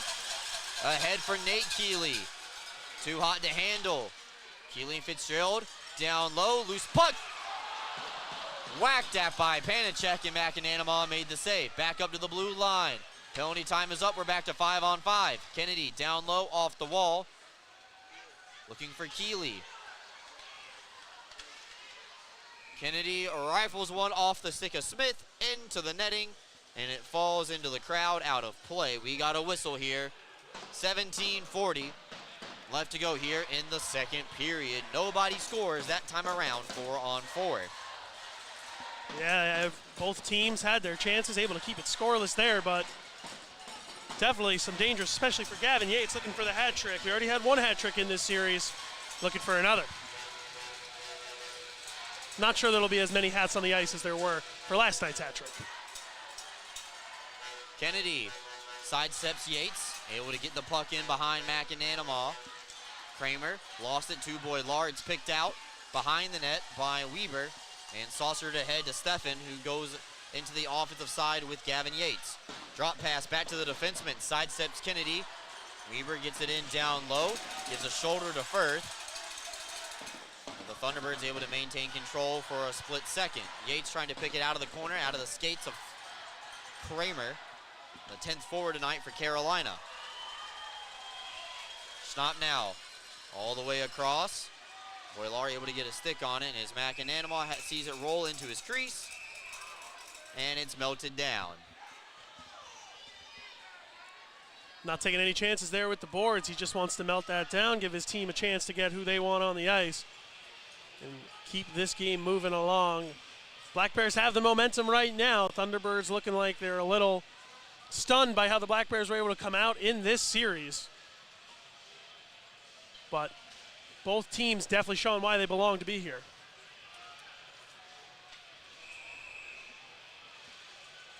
Roman Kramer lining up with Tyson Kirkby, and Kirkby wins it back cleanly, and we have a unfair drop. So the linesman will get it back, and we're reset, do it again.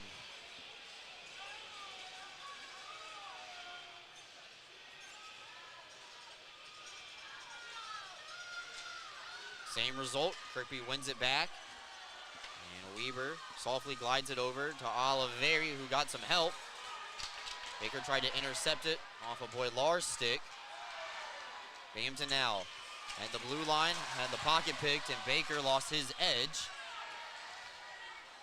High aerial flip, glove down on the far side by Bioni. Baker, touch pass ahead for Keplinger. It's still pinballing around.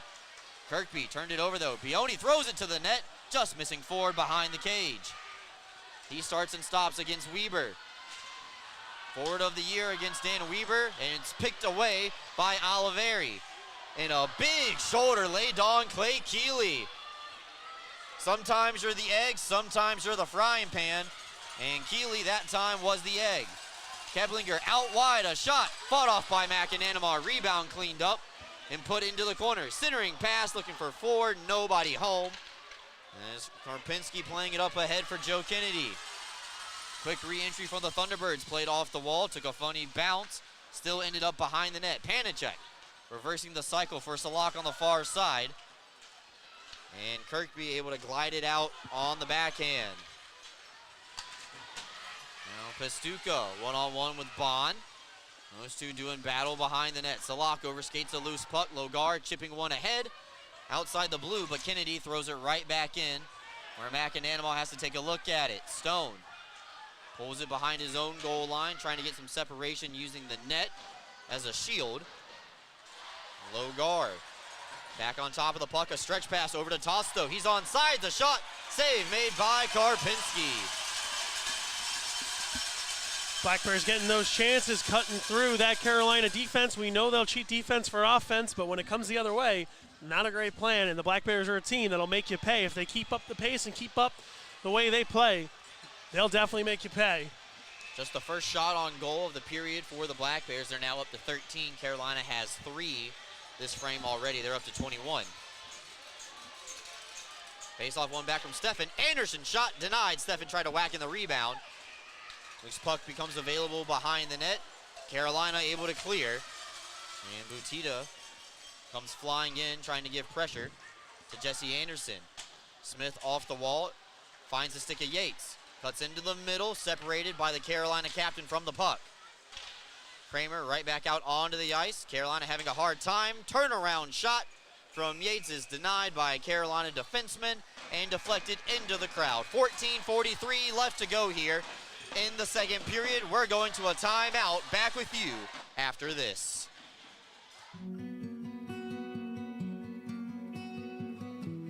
Advancements in new clinical therapies are made possible by heroes like you. Velocity Clinical Research is looking for volunteers to participate in clinical research studies. Compensation is provided. There's a Velocity location near you on Upper Front Street in Binghamton. Learn more about participating and becoming a Velocity medical hero today.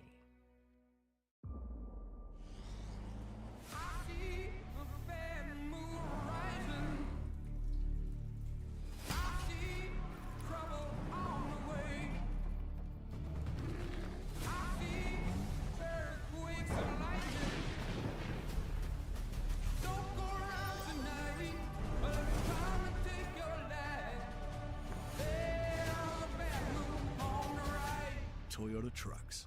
Let's go places.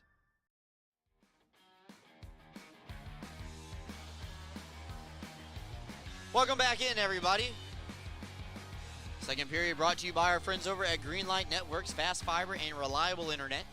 Find out if you're in their service area by visiting greenlightnetworks.com. No goals yet in the second period.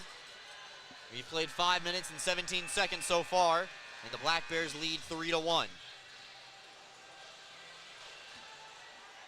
Keplinger and Steffen tie up. This puck behind the net temporarily corralled by Yates. Up to the blue line now for Fitzgerald. Threw one to the net looking for a Steffen tip. Hit a Carolina player instead. And a penalty is coming up here against the Black Bears. And it's touched up. High sticking is going to be the call. And a Northeastern Striping Corporation penalty kill coming up for the Black Bears. Looks like it's going to be Kyle Steffen making his second trip to the box. Only 2 minutes, as we saw a 4-minute high stick given out last night. But when you look at the shots on goal, Carolina up 21-13. So they're starting to turn on the pressure, Brooks. Black Bears need to keep themselves in shooting lanes, in passing lanes, and give their goalie an easy time. Northeastern Striping Corporation penalty kill for all of your paving and concrete needs. Panicek playing it around for Pastuca. Holding for a shot, blocked by Thompson. Panicek back over, another one blocked partially this time though by the Leamington, Ontario native. Loose puck is pinballing around. Anderson tries to take a whack at it. Kramer separated from the puck temporarily and thrown towards the net. It's still pinballing around and finally shot out by the Black Bears. Butita thought he was guilty of another high-sticking infraction from Binghamton. But the referees say to play on. Binghamton giving no quarter that time at the blue line. And they dump it right on in. Carolina starting from scratch. Just about halfway through the power play for the Thunderbirds. Pass too hot to handle for Keplinger, and Weber gets to it first. Spin around clear, denied by Ford at the line. Keeley now. This is Clay setting up at the top of the umbrella. Playing catch with Ford. Across for Baker. One-timer blocked by Weber off the stick of Keplinger. Binghamton tries to clear, held in again by Ford, and Fletcher knocks it away from Keeley. It's a skate race. And Keeley settles it down. Fletcher will get off for a line change. Now Keeley ahead for Baker. Everybody's on sides for Carolina. Drop pass to the forward of the year. Keeley and Baker now as they play catch with each other. Top of the umbrella. Now Ford dances in. He's looking for the pass to Baker on the far side. Kirkby seeing it and reading the play well. Now back over to Ford. One-timer coming over the glove of McAnanamaw. Ford settling it down. 3 seconds left to go. Ford skating in, and he overplayed it, partially blocked by Stone. We're back to 5-on-5. Keplinger behind the net, looking for Baker, chopped at. Still in the zone, though. Binghamton has not gotten it out since Steffen has returned. Now Weber, plenty of time and space. Goes off the wall. Schnapp does a good job, though, of not allowing the Black Bears to get it too deep. So Steffen pins it up from the penalty box ahead for Thompson. Carolina now doing a good job of maintaining control of the puck, but the Black Bears kill off the man advantage. Kirkby on the forecheck, trying to create an extra possession for the Black Bears. Bioni, haven't seen too much of him tonight in that third defensive pairing for Coach Steve Harrison. Thompson dumps it in, and it did take a funny bounce, ricocheted off the backside of the net. Oliveri stays on the forecheck. It's picked out by Fletcher, and he sends Farmer down to the ice. Thompson cleaned up by Bioni away from the puck. And now Pastuca, just in front of the red line, ran out of some real estate. He tries to go cross ice for Bioni. Oliveri now intercepts, and the Black Bears throw it off the backside of Farmer. Fletcher did not know that that puck did not get deep, so he had to hurry and get his skates off the ice, so the Black Bears did not take a too-many-men penalty. Stretch pass ahead for Kramer. Linesman said tipped on the way through. Bond able to knock it down. High aerial flip. Goes end over end partially before it settles down in front of the goal line. Baker's all alone on the near side. Boilar sees it, and this one is shot down the ice. They say no icing. Weber could have gotten there sooner, they say. Now a Kirkby ahead for Somero. Touch pass for Weber coming in the left wing side. Centering up, looking for Somero, and who's in his skates. Not on the tape, and away comes Baker and the Thunderbirds. Kennedy flying in, a shot denied by McAnanamaw. Wrapped into the corner off a poke check. Kirkby steers it on the backhand. It's a skate race for Tosto, but Karpinski comes out of his net to play it. Nullifying icing. Turnover, Tosto holding, and a big save made by Karpinski. I was going to say, Brooks, with Karpinski coming into this game, he's not used to the bounces like Cavalieri saw last night. Toe drag sent high by Keplinger. 9:46 left to go here in the second period. We're here from Cole. Let him finish that thought when we get back after these messages.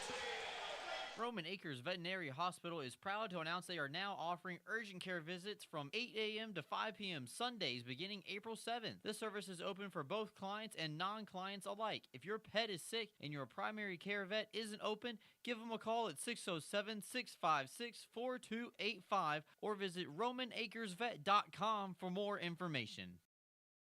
Should I get a COVID vaccine? I have concerns. Are there still health risks associated with COVID if I don't get a vaccine? Does getting the vaccine protect others around me? The answer is yes. Getting the COVID vaccine protects you from serious illness and those around you that you may expose, especially those with certain health issues. Ask your healthcare professional about your concerns and the easiest way for you to get a vaccine. Remember, it's not just COVID. Oh, Luba, you make me think of good things. Good things. Like calming tempers down. Good things. And passing them around. So stand up and cheer. Well, that's gonna be a good thing. Share a good-natured Canadian Pilsner. Back in, everybody. Brooks Hill and Cole Parenti, along with Gary Furman, our excellent cameraman here tonight. Second period action, 9:46 left to go. In this middle frame.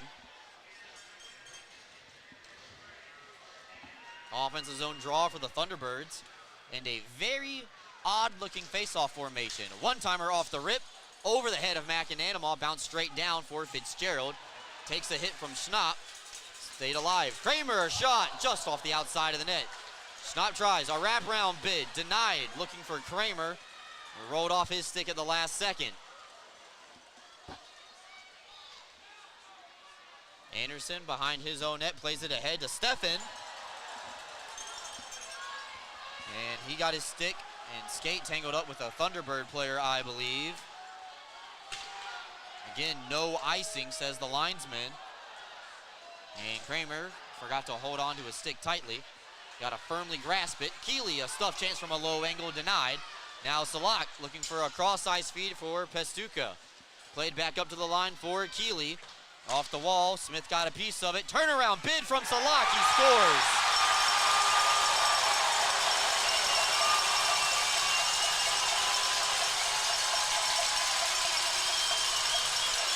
It's the check line again. Pestuka got the first one, Salak with the second one, just gets the puck right in the slot, turnaround bid, beats McAnanama. And the Thunderbirds, for the first time since the first period, are back to within one of the Black Bears.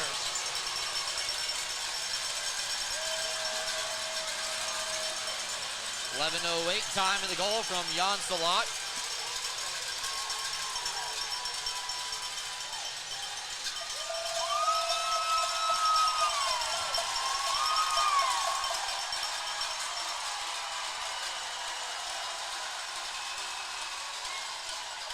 So 3-2 now is the score. Off the rip, Thompson, who filled in for Kirkby on that face-off.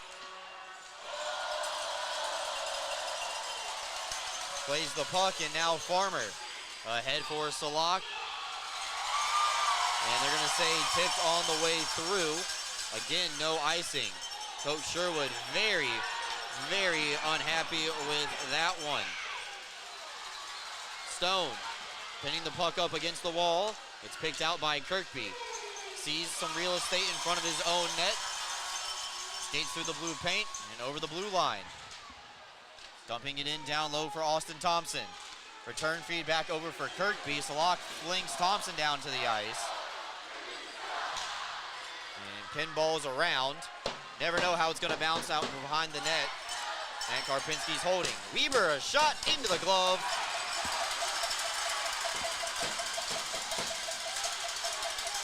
Well, Karpinski's letting them get back in this game. He's doing a great job of giving his team what he needs.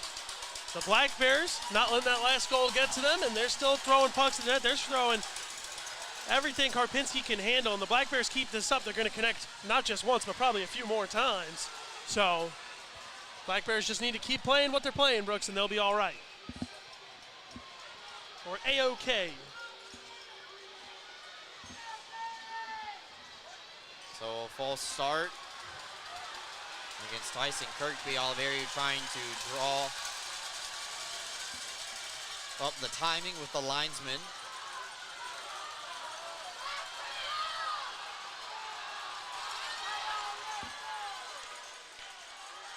Thompson, turnaround bid off the glass, and the top of the wall held in at the line by Boilar. Stolen away, and the Thunderbirds try to get it over to Dawson Baker. Goes off of his stick, and then Weber fanned on it. Now Ford comes in, holding for a shot. Steered away by McAnanima. Oliveri plays it off the glass. Settle down at the line. Firth comes in with some space, and snagged out of the air by McAnanima. Quick glove from Connor McAnanima. It's been his best friend all year. He's great with that glove hand, and he snapped it quick. Able to get his team a change. Dawson Baker and Don Oliveri have been having the conversations nearly every game this Commissioner Cup final. They've been near each other and talking. Maybe he's asking what the plan is for the Thunderbirds to get up to Binghamton. I don't know.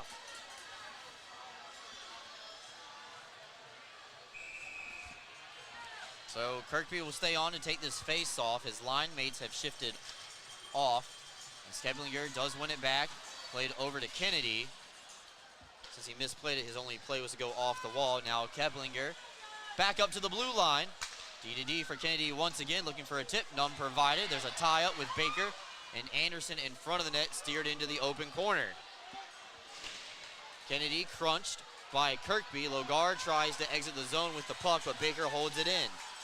Keblinger back over to Ford, holding, blocked by Somero. Turnaround bid, kicked out by McAnanima. And now everybody grabbing hold.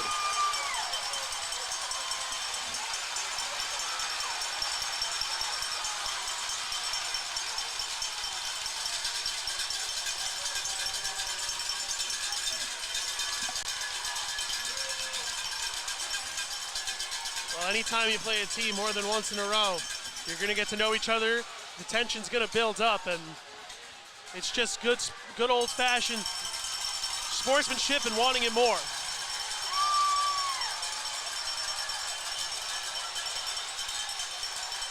So Andrew Logar and Gus Ford go to sit down in the penalty box.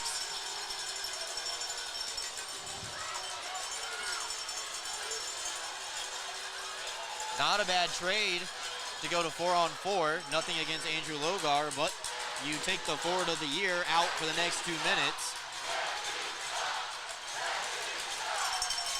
Not too shabby. They had Baker in the box for a minute. Now he's come out. Looks like he needs some helmet repairs, maybe being liberated. I don't know.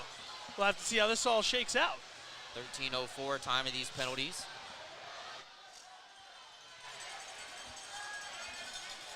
It looks like it's just going to be the 2-2 for Logar and Ford. I don't know what we'll have to pull it up. The original call was, because I know there was a penalty, and it sounded behind the play, and that's what stopped play, and then all of that unraveled.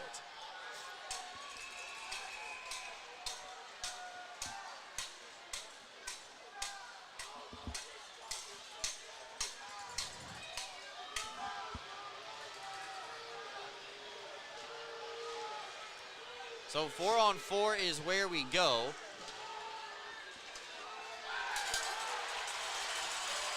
And Dan Stone now picks the puck out. He had Bond on a stretch pass, but a little bit of too small of a seam. Now Smith coming in with it, forehand, and Karpinski made the save. Last night he was able to go through the 5-hole of Cavalieri. That time on the forehand, Karpinski able to make the pad save. So Pestuka now ahead for Clay Keeley. And Dan Stone introduces him to the wall. Salak able to pick it out of the corner, go cross ice for Pestuka. Trying to get the Black Bears defense rotating. Here 4-on-4 opening up the ice. Panicek. Man on man with Smith. Missed the seam pass on the way through. Keeley and Yates in the far corner fighting for a loose puck that squirts to the opposite side. Salak muscled off the puck by Stone, and Stone caught a high stick from Gavin Yates right there, but now Bond and Smith come ahead. Bond flying it, he's got speed. Centering pass looking for Yates, denied at the last second.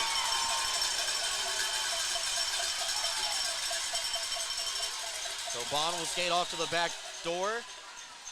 Change with Yates. And And Pastuca pressured by Oliveri. Still got 25 seconds of 4-on-4 time left to go here, approaching the 5-minute mark of the second period. Now Keplinger crossing over the line, out wide, steered away by McAnanamall. Played up, back up to the blue line. Carolina held it in, got past Keplinger, but Kramer crunched up against the wall by Boilar. 5-on-5, back on the ice. Logar and Ford have returned. So neither side scoring 4-on-4. We've had two different sequences of 2 minutes here tonight. We have a penalty coming up, holding. The stick is a call, and it looks like Carolina is going to the power play when we get back after this media timeout. 4:43 left to go here. Thunderbirds on a power play with an opportunity to tie the game. Back with you after this. You can experience gig speeds with Greenlight Networks. Our reliable fiber connection provides fast, affordable internet, so you can accomplish more in less time. We're expanding coverage in many places in the Southern Tier, and we want to be your internet provider. Visit greenlightnetworks.com and click on Check Availability to see if we're in your area. Greenlight Networks, fast, affordable internet in your hometown.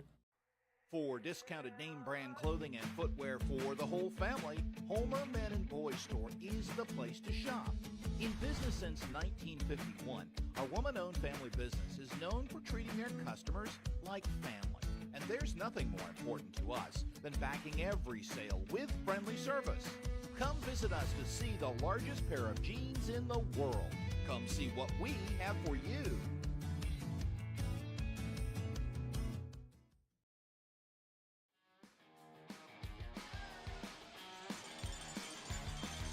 Don Oliveri sitting down in the penalty box for holding the stick at 15-17. Carolina's power play comes back out onto the ice.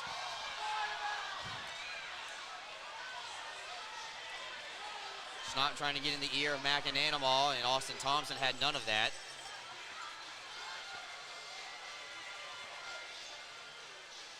So Carolina's power play coming into the night at 9%. Trying to get on the board here in this series. Keeley, top of the umbrella, trying to set everything up. Stuff chance from Keplinger, gets deflected off a skate into the net. Or a reset, do it again here, as that just took 12 seconds off the clock. 12 seconds off a power play is still 12 seconds, Brooks, so killing any time is what you'll take. However, on the downside, you have a 2-minute rested Gus Ford because he had just sat for 4-on-4. Kirkby tried to win it outside the zone, pushing it forward. Keeley held the wall, kept the play alive. Ford playing it down low for Keplinger, and those two will play catch and now trade places with each other. Keplinger holding. A shot, it hits Schnapp. Friendly fire for the T-Birds, and this puck is rifled down the length of the ice by Austin Thompson. Keplinger retreats into his own end to pick up the loose puck.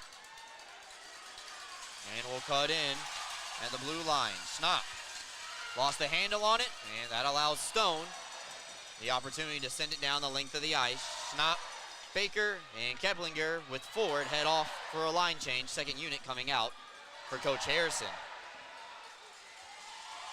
Halfway through this Northeastern Striping Corporation penalty kill for the Black Bears. Fletcher does a good job of wrapping up the puck at the line, separating the Carolina player from the puck, and like a broken record, Dan Stone sends it down the length of the ice where Carolina has to chase. Panicek ahead. Now for Salak. Shaves up some ice. Played it down low, and here comes the third time that Stone is able to play it down the ice. Doing a good job of denying that entry, and if there is a little bit of an entry, they deny them any real chance to set up. Panicek sensing the wrap check coming from Steffen, peels back for a split second. And now Panicek crossing in over the line. Bounced up into the air. Oliveri starts to stand up. 10 seconds left to go on the power play. Salak now over to Pastuca. Touch pass for Panicek. He's settling it down, trying to find the open man. Oliveri returns to the back door. Salak's speed denied. Ahead now, looking for Oliveri right out of the box. Thompson got it away. Everybody touches up. Thompson now, a backhander, fisted away by Karpinski. And it looks like this one's going to get pinned up against the wall. It disappears. 2:27 left to go. The Black Bears penalty kill does the job once again. Carolina 0 for 3 on the man advantage. Yeah, and Carolina's got to get that figured out. With Gus Ford, you should be higher than their number is right now on the power play, but Black Bears penalty kill definitely playing a part in why that number's so low. 3-2, Binghamton's lead over Carolina. Shots on goal, 30 for the Thunderbirds, 17 for Binghamton.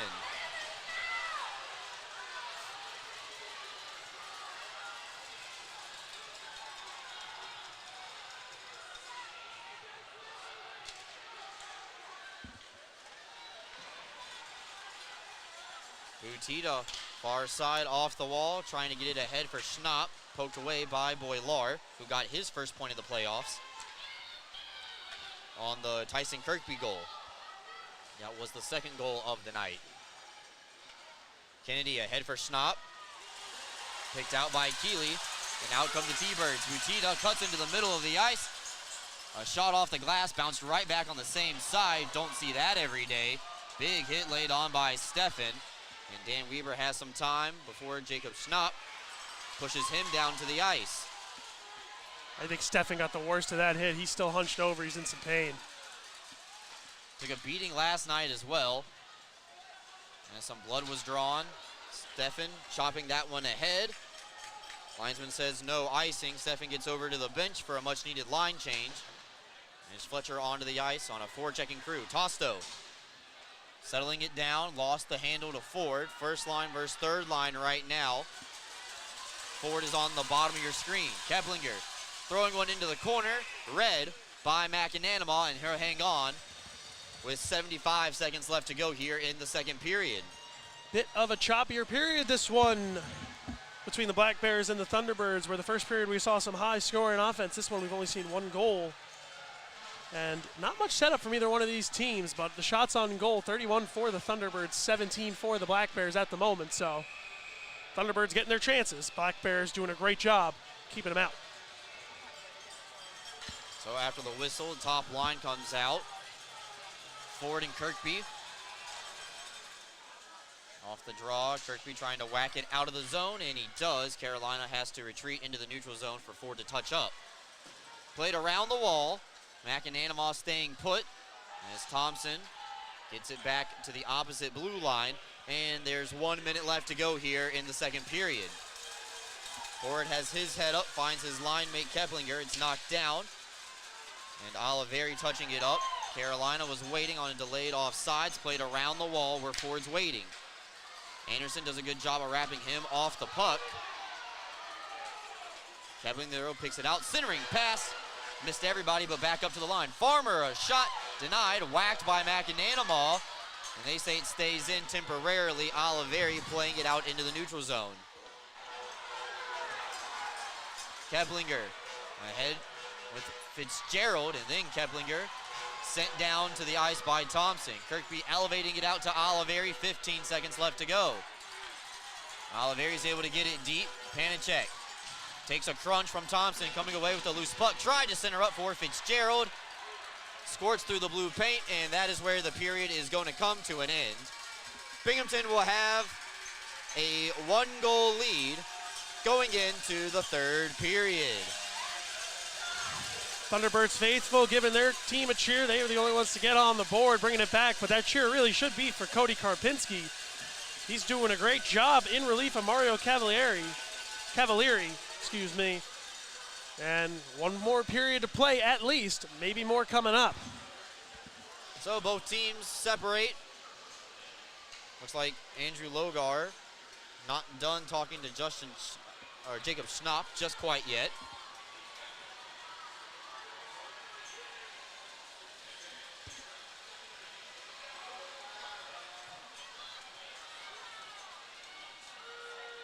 Everybody making their way. I think Kyle Steffen just trying to explain something to the linesman. I think he's just getting an explanation, which completely allowed to do. Good on him, trying to figure, always talking to the refs to figure out what happened, what you can do better at. Everyone can always get better, as you like to say, Brooks.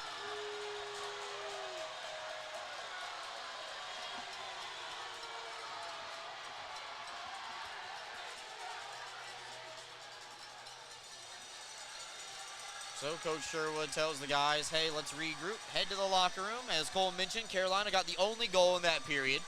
Binghamton, though, still has a 1-goal lead. We're taking time out, come back. Another edition of the Excite Motorsports Intermission Report is coming up right after this.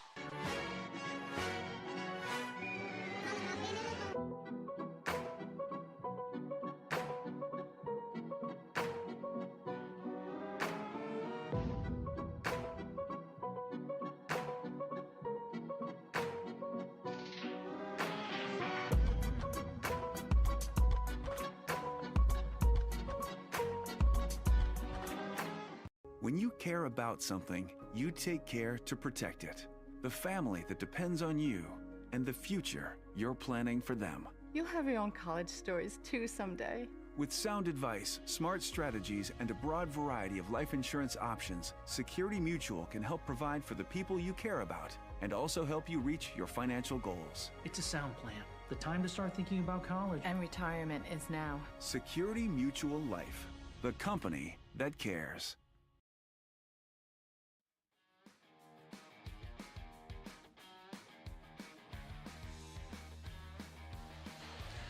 Welcome back in, everybody. Brooks Hill, Cole Parenti here with you for another edition of the Excite Motorsports Intermission Report. Excite Motorsports, browse, ride, and buy free next-day delivery to New York and Pennsylvania. You can visit them online anytime at excitemotorsports.com.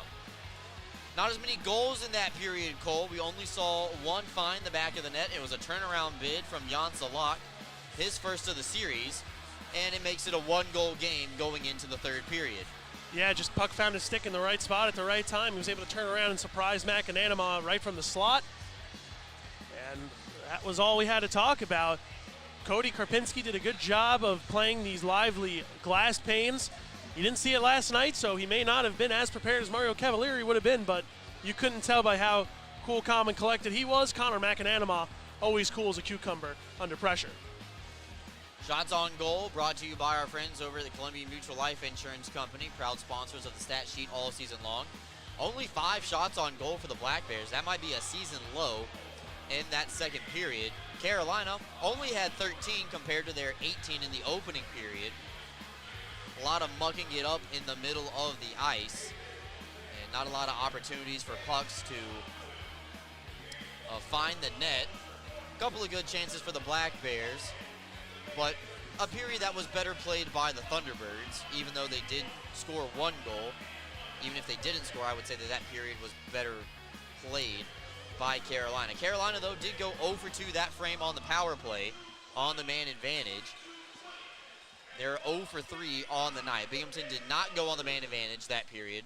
They are still 1 for 1. So those are the stats brought to you by our good friends over at Columbia Mutual Life Insurance Company, protecting families in the Southern Tier for over 140 years. We're going to take a timeout, folks. Come back with more on the Excite Motorsports Intermission Report right after this. Whether you're a high school or college athlete or a weekend warrior, Guthrie is the area's premier sports medicine program, offering injury evaluation, concussion management, physical therapy, and more. With a full team of providers across New York and Pennsylvania offering same or next day appointments, Guthrie gets you back in the game as quickly as possible. Call the Guthrie Sports Medicine team today at 866-GUTHRIE or learn more at guthrie.org/sportsmed. Are you looking for a new place to live? Lofts at JC is the official housing partner of the Binghamton Black Bears and the only luxury housing provider offering both 2 and 3 bedroom units, fully furnished for a modern living lifestyle. Lofts at JC is centrally located in the heart of the Tri-Cities area, located at 128 Grand Avenue in Johnson City. Housing applications are accepted online at loftsatjc.com. Once again, that's loftsatjc.com.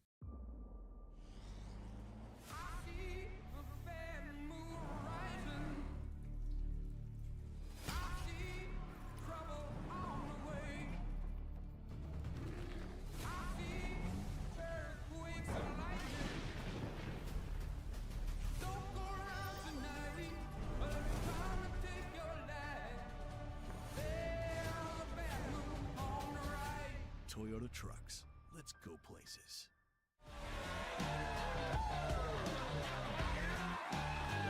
Jersey, bring us the Hitties! Yeah! All right, I got the Hitties. Constantly's out, eh? Oh, yeah. Cheers, baby. A win like that calls for a real celebration. Oh, yeah. I have one on Magic 1017. Best radio station. Keeps getting better. Better music selection.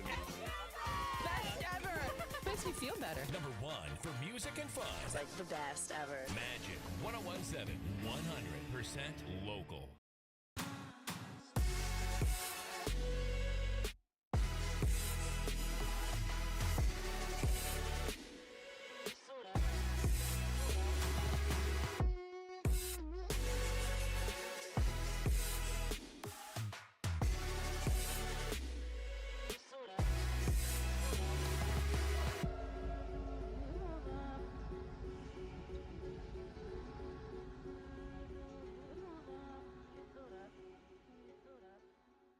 Getting your hands on an all-new CF Moto side-by-side or four-wheeler is now easier than ever at ExciteMotorsports.com. Purchase your next power sports vehicle with our new, easy, and quick online buying experience. Browse inventory on ExciteMotorsports.com. Buy, get approved for financing and e-sign online right from your phone. Ride, have your new power sports vehicle delivered to your home the next day at no extra charge. Browse, buy, ride. Fun starts here at ExciteMotorsports.com. Experience the new way to watch your Black Bears play all season long, at home and on the road, free on YouTube. You can experience gig speeds with Greenlight Networks. Our reliable fiber connection provides fast, affordable internet, so you can accomplish more in less time. We're expanding coverage in many places in the Southern Tier, and we want to be your internet provider. Visit greenlightnetworks.com and click on Check Availability to see if we're in your area. Greenlight Networks, fast, affordable internet in your hometown.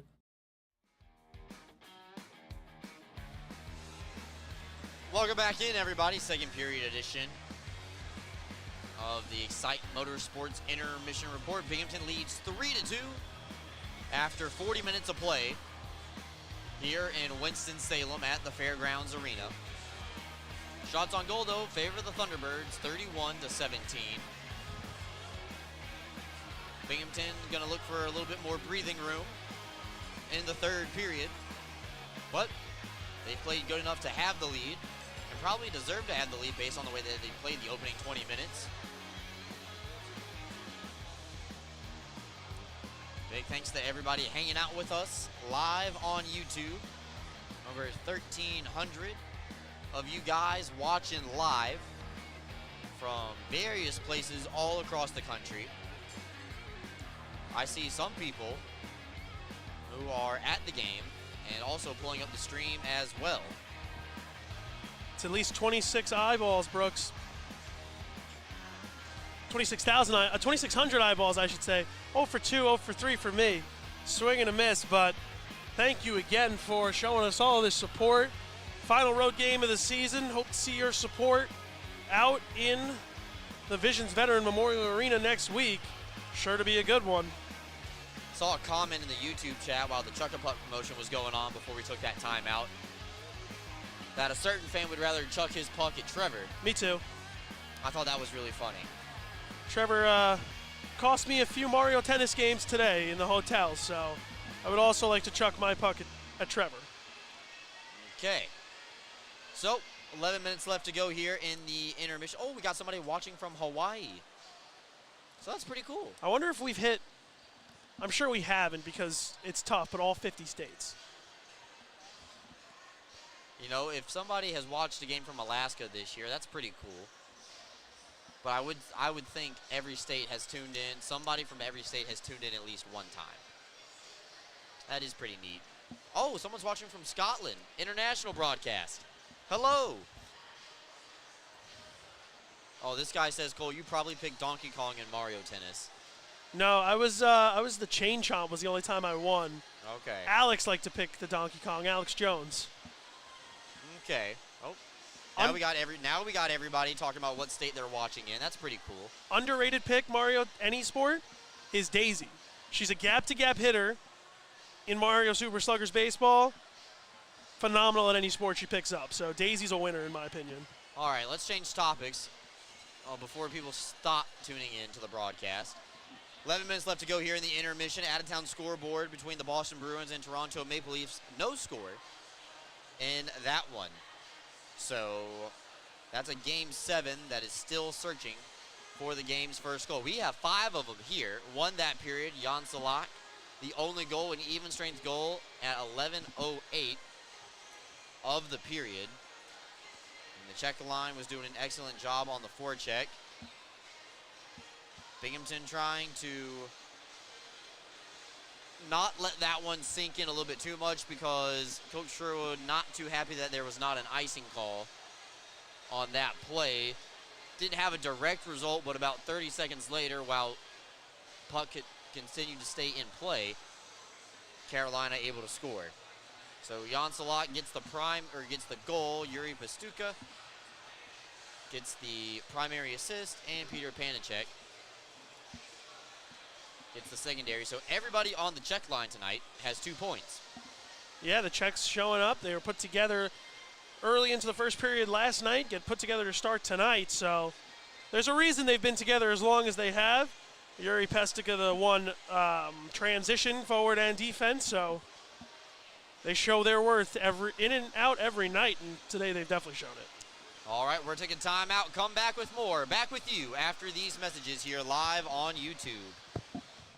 Roman Acres Veterinary Hospital is proud to announce they are now offering urgent care visits from 8 a.m. to 5 p.m. Sundays beginning April 7th. This service is open for both clients and non-clients alike. If your pet is sick and your primary care vet isn't open, give them a call at 607-656-4285 or visit RomanAcresVet.com for more information. Are you ready to take your billiards game to a whole new level? Dragon Billiards Instruction and Pro Shop has everything you need to impress your friends and crush your opponents. American Q Sports certified coach Kim the Dragon Young is now accepting new students. From novices to pros, the Dragon helps you find your best game with in-person or online instruction available worldwide. Need help with stance, stroke, or alignment and aiming? We've got you covered. Looking for advanced cue control techniques and trick shots? No problem. Follow us on Facebook at Dragon Billiards Instruction and Instagram at Dragon Billiards Kim for free daily tips and drills, upcoming tournaments and events, as well as exciting contests and giveaways. Subscribe on Patreon for personalized video content. Visit our online pro shop for the lowest prices on the highest quality pool cues, accessories, and Dragon Billiards gear. Dragon Billiards Instruction and Pro Shop, breathing fire into your game.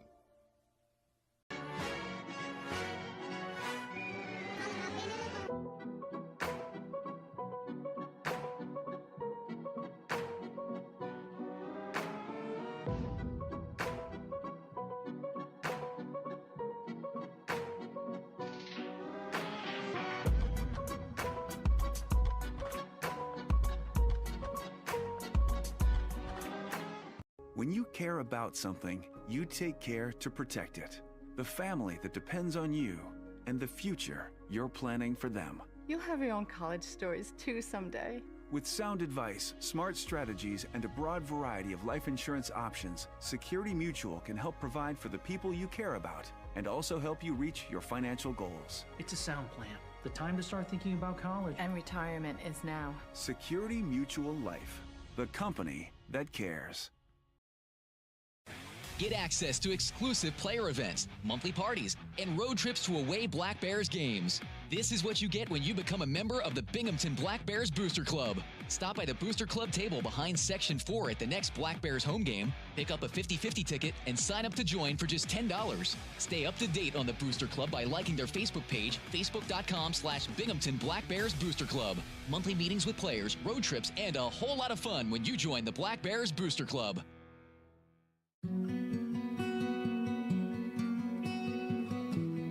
Advancements in new clinical therapies are made possible by heroes like you.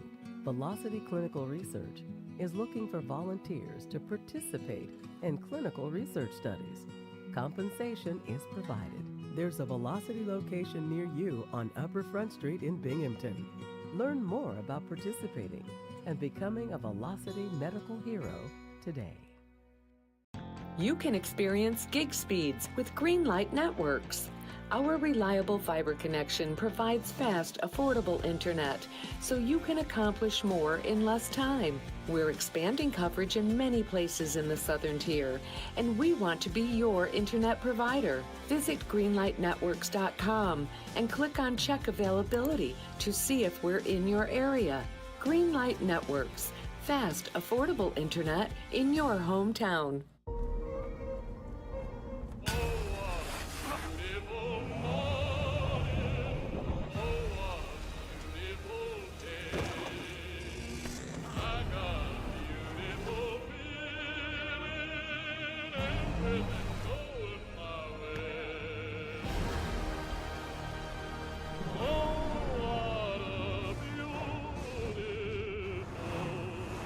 Toyota Trucks. Let's go places.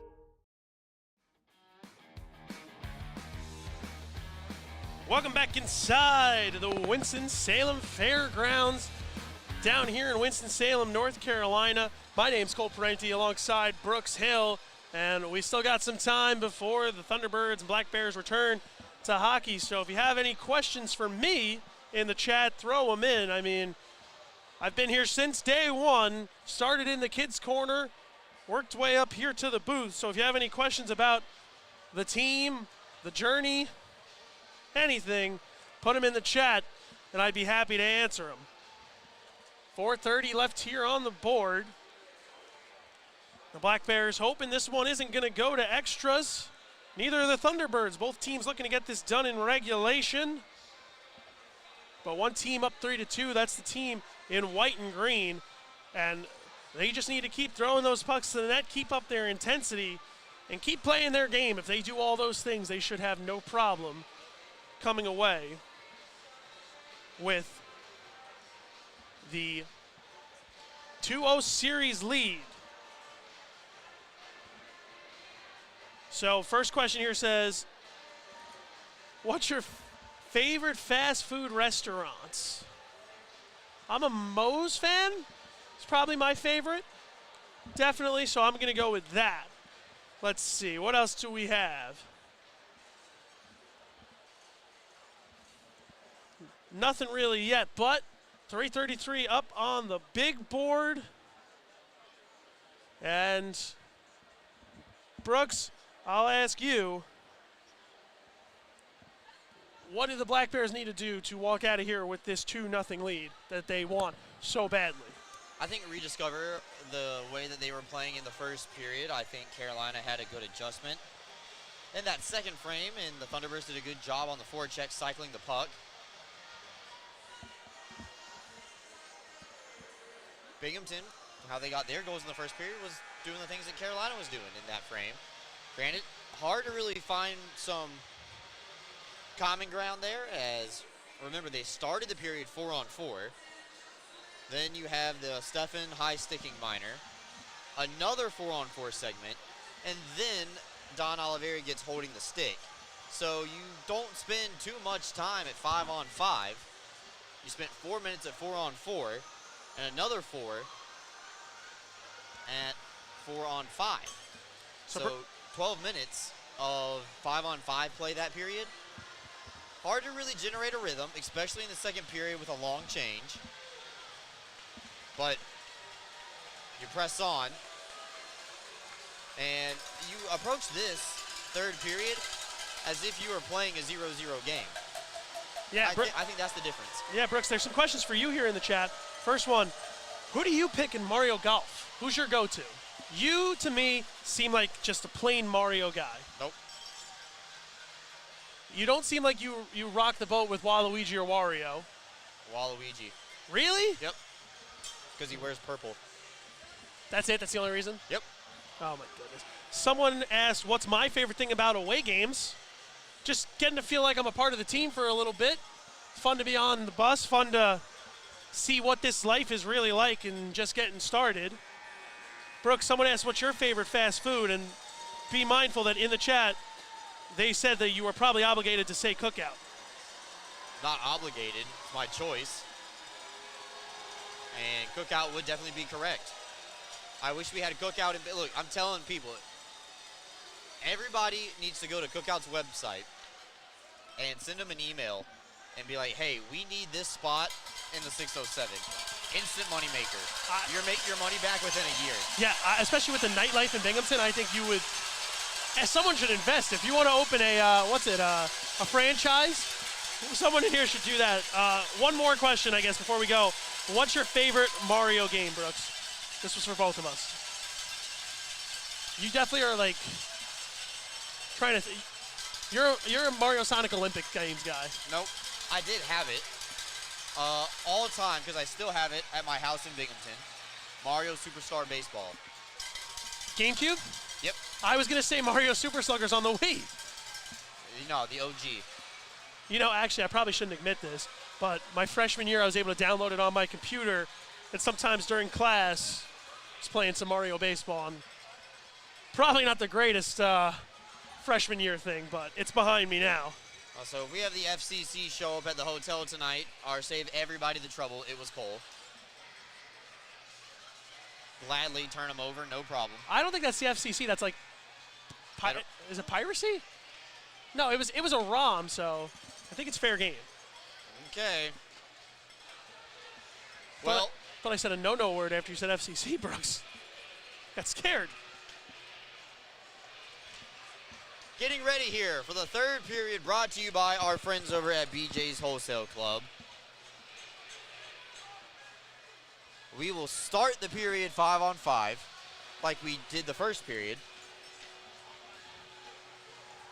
Carolina down by 1, looking for the equalizer.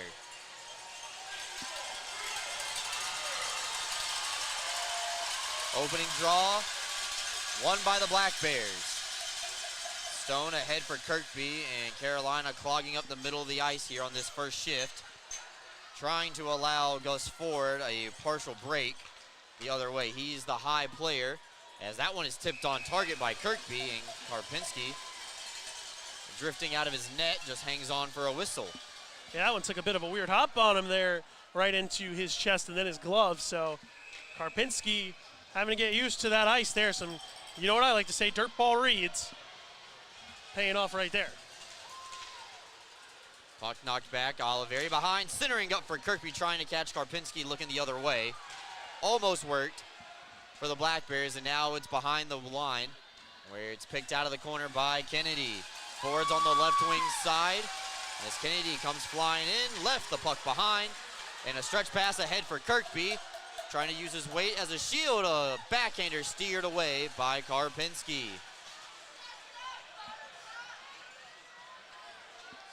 A stretch pass looking for Ford, too far ahead of the assistant captain, so Binghamton's will play the puck. Ford chasing Anderson and Fitzgerald in the defensive end. He's been on the ice the whole time since this period has started. Oliveri cross for Fitzgerald. Had to locate it in his skates. And Steffen lost the puck handle. And Ford will finally get off for a line change. Now here come the Thunderbirds. Farmer out wide. Scored the tying goal in Game 3 against Columbus that sent the game to overtime.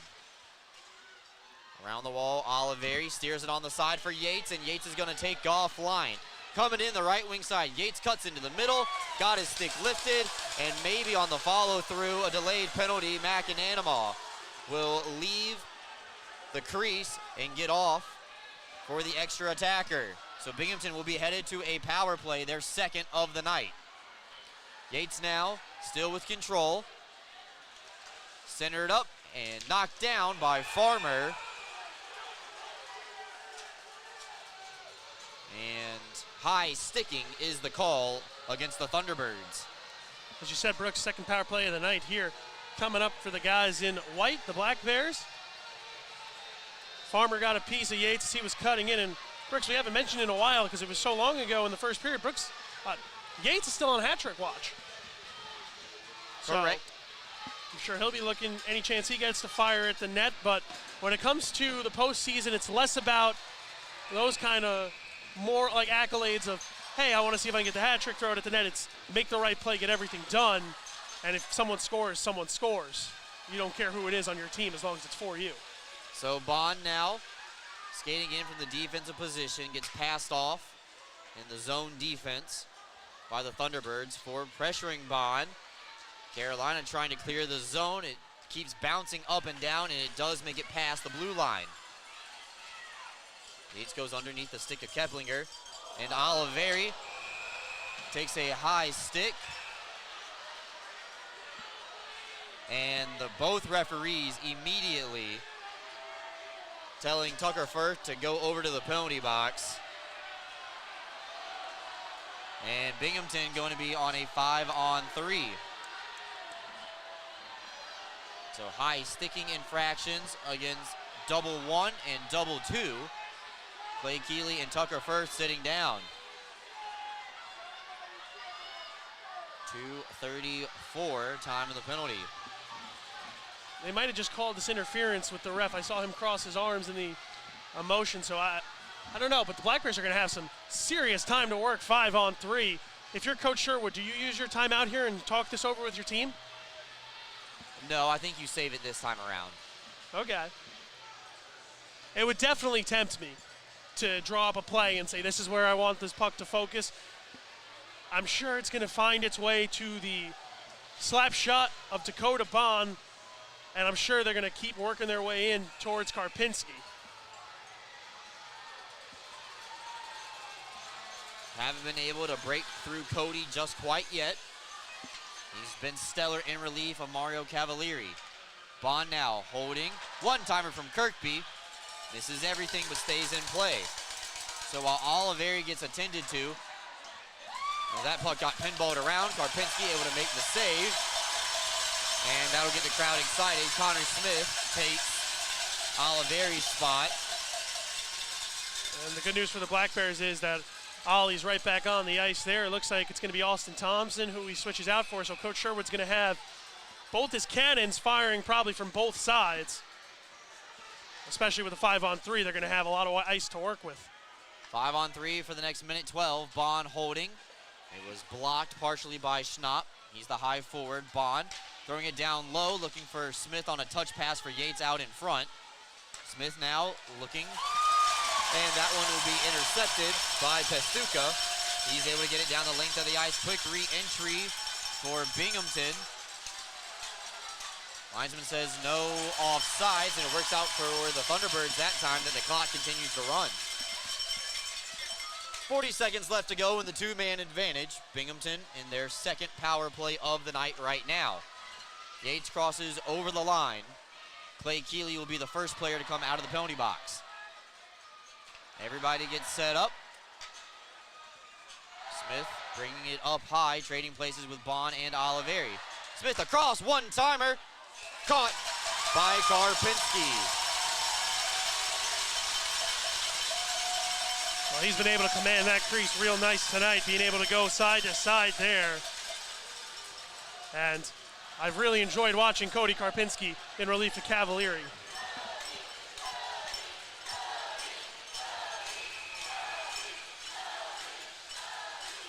Sounds like this fan base has enjoyed seeing him too. Face off one back by the Thunderbirds. Can they get to the loose puck? It's played around the wall, but not out. Oliveri holds it in inside the line. Fires another slap shot, and Karpinski sees that one all the way. Coming back to life, these fans are. 8 seconds left in the Keeley penalty. He's up and ready. Coach Harrison telling him to go join the play and go play on that penalty kill that's still going to have about 28 seconds to work with. So one back, and Karpinski kind of took it off the stick of forward. He wanted to hold on for another whistle. 4 seconds left to go. Can't really blame him when it gets that close to your crease. You just cover up and start it all over.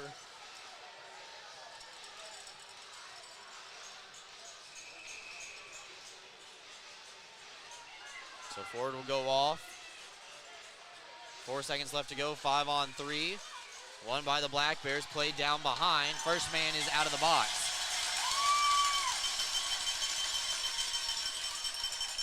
Oliveri still has some time and space, plays it down low to Thompson. Cross ice, looking for a deflection. Pinballs around, off the side of the net. 15 seconds left to go. Farmer able to shoot this one down the length of the ice. And that'll do it for the Black Bears on the power play. They move now to 1 for 3 as Firth comes skating out of the penalty box.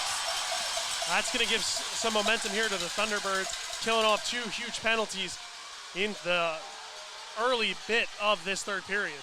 Yates steals the puck away temporarily from Kennedy. Kennedy able to reclaim control, cutting in front of his own net. Steffen staying on the forecheck. And Carolina playing catch in their own end. Keplinger now with Ford with some fresh legs, crossing the line, 3-on-3. Keplinger out wide, low angle, McAnanimov fought it off. Keplinger behind, stuff chance, hops over the net. Gets over to the dark spot, but it stays out. Keplinger all the way across for Keeley, and he couldn't hang on to it. Pulls it out into the neutral zone. Carolina's forced to touch up. Baker ahead for Ford, starts and stops, and held in at the line beautifully by Ford. Low angle shot from Fitzgerald, or from Keplinger, blocked by Fitzgerald rather, and glided out to Gavin Yates. Yates cuts into the middle. Keeley immediately starts backtracking. Now for Anderson. Against Bioni, taking the shove. Binghamton's in the process of changing right now. Logar back up to the line. Boy, Lahr hammers, deflected. Fletcher underneath the legs of Karpinski, looking through the 5-hole.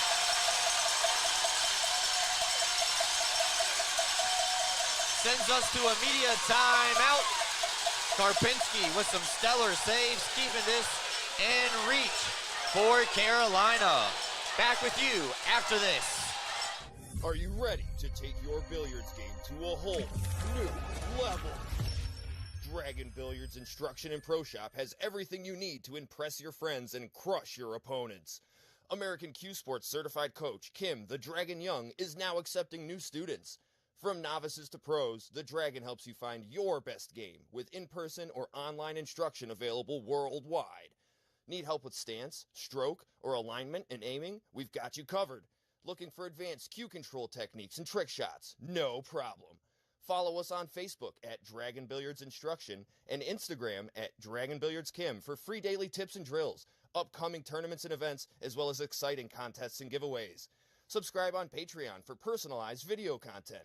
Visit our online pro shop for the lowest prices on the highest quality pool cues, accessories, and Dragon Billiards gear. Dragon Billiards Instruction and Pro Shop, breathing fire into your game.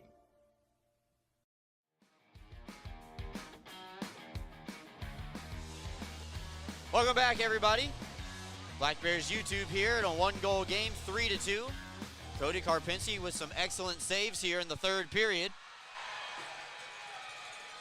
As the Black Bears out shooting the Thunderbirds early in the first almost 6 minutes of this one, 9-2. Power play is going to help that. That power play looked good, Brooks. There was nothing wrong with it. They were getting the puck around. They were getting shots on. Cody Karpinski just looked great, too. So the Black Bears doing all the right things. If they keep that up, good things will happen. So they have to just keep their heads going forward. So I believe they actually pulled out the tablet while we were away. And I believe they are taking a look to make sure this puck did not cross the line. I believe it's underneath Karpinski.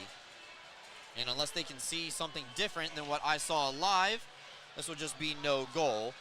But it was no goal on the ice, so it's got to be definitively over the line, which I think is going to be tough from any camera angle because of the way Karpinski was able to get himself on top of that. I know they have the overhead view that we don't have, so they're going to need it to be definitive. They're going to have to see white in between the blue and the black.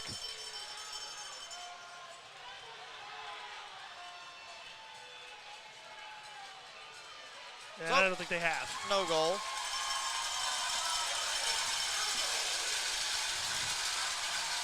This year we added the iPad review. Next year, I really want to see those refs with the microphones. I just think that's the best way to keep everyone informed. I think it's fun. And I love the moment of silence right before they tell you if it's a good goal or not. So that's the excitement, in my opinion. Oh, no doubt about that. And I have to agree with the officials there that don't think anything would have been definitive of seeing that puck go over the line.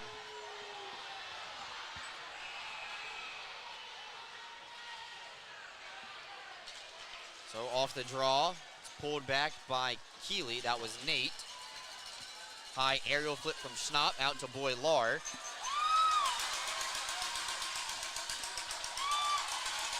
And this puck stays in at the blue line, held in. Cole, I might be wrong. It was Weber sends this one off the wall. Is it going to make the line? It is for icing. Don't believe we've seen an offsides call tonight. Yeah, now that you say it out loud, I can't put my finger on one. Being, given I don't really memory bank all the offsides, but I can't really imagine. So both teams, I mean, you're all the way into the Commissioner Cup final. You've been playing together all year. The chemistry is definitely going to come through. Fletcher, Panicek, tie up. Fletcher wins it back cleanly. Boylar waiting for his partner to get over and lend him a hand. Somro neatly plays it over to Fletcher, 2-on-1. Fletcher, a shot, dragged off target by Keeley, the defenseman. I'm glad Fletcher didn't try to pass that one over. He had that shot against Motor City and scored, so I'm glad to see he took it again. Oh yeah, just hit a defenseman on the way through. Now Kennedy crossing over the line. Boylar taking a couple of whacks at it. It's played off the glass, soccer-styled at the line to be held in. Ryan Pestica and Boylar sidesteps Panicek, trying to get it deep. Hits a lock stick. Binghamton, though, able to get a line change. And Firth overskated it. Now Stone back over to Yates. Yates holding for a shot. Blockered away by Karpinski. A little change-up from Gavin Yates. Went end over end instead of a straight laser. 12:50 left to go here. Ford plays it over to the open corner. Stone gloves it down legally. Delayed offsides against Binghamton, so Stefan has to touch up at the line. And Kennedy starting and stopping. Yates gets on the forecheck, trying to take it away from number 4 dressed in red. Stolen away by Yates. Gets some separation from Ford. Centering up for Smith, and a blocker save again by Karpinski. Good forecheck by Smith, though, to get it back for the Black Bears. Bond's wrister fought off with a shoulder save. Yates back up to the line for Stone. Keblinger blocked it. Here come the Thunderbirds the other way. Smith wrapping it away. Binghamton almost catching Carolina in a line change. Yates has some space, shaves up some ice, throws it to the net through the 5-hole. Couldn't connect with Smith on the back post. Black Bears cooking with fire now. They're getting the puck and they're getting possession time. Puck bounces funny off the corner wall. Oliveri trying to settle it down. Ford peels it back. He's at the end of his shift, but not going to give up the puck quite easily. Keblinger now ahead for Ford, intercepted by Anderson, played off the wall, and finally out into the neutral zone. Farmer sidesteps Kirkby, and Anderson lost the handle as Fitzgerald takes the shove. Schnapp, big frame, trying to spin around Anderson. No quarter given by 77. Played back up to the line, though. Ford lost his edge. Turnaround bid from Farmer. Goes off the wall. Back up to the line for Clay Keeley. Ford goes off for a line change. Played around the wall for Keplinger. Fresh man onto the ice is Nate Keeley. Got handcuffed and then floored by Fitzgerald. Oliveri crossing over with Collin. One touch. Not enough on it as it falls onto the stick of Farmer. Farmer now crossing over, firing. Easily steered aside by McAnanama. Thompson off the glass and out. Now Butita. Full ice pass. McAnanama will settle it down for Boylar. Binghamton in the process of changing their defenseman. Bioni trying to intercept, and it does find its way out of the neutral zone. Tosto, one-on-one, throws it on target, maybe steered aside by Karpinski. But Carolina gets control of the puck. At this point in the game, got to be careful with your line changes. Got to remember, change before you get tired and hustle to the bench. Bioni ahead for Salak. He's got some space in the middle. Kramer looking for a lane. It got blocked by Boilar into the crowd and out of play. 9:57 left to go here in the third period. Same score like we started the third, 3-2. Black Bears on top by 1.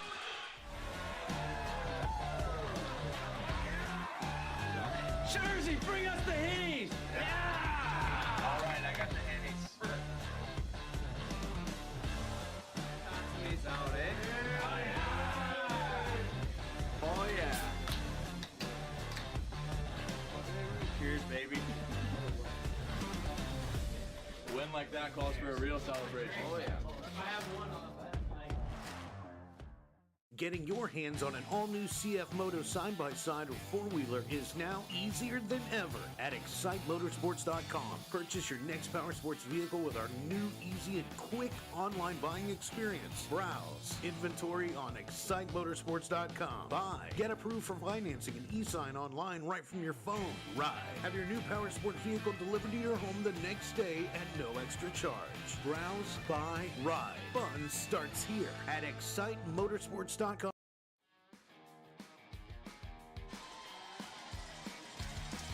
Welcome back in, everybody.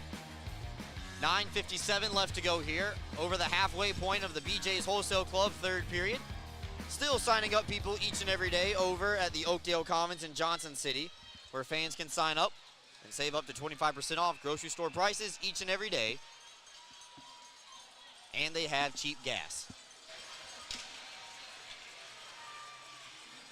Where'd you hear that? Experience. Pastuca off rip, snared by McAnanama.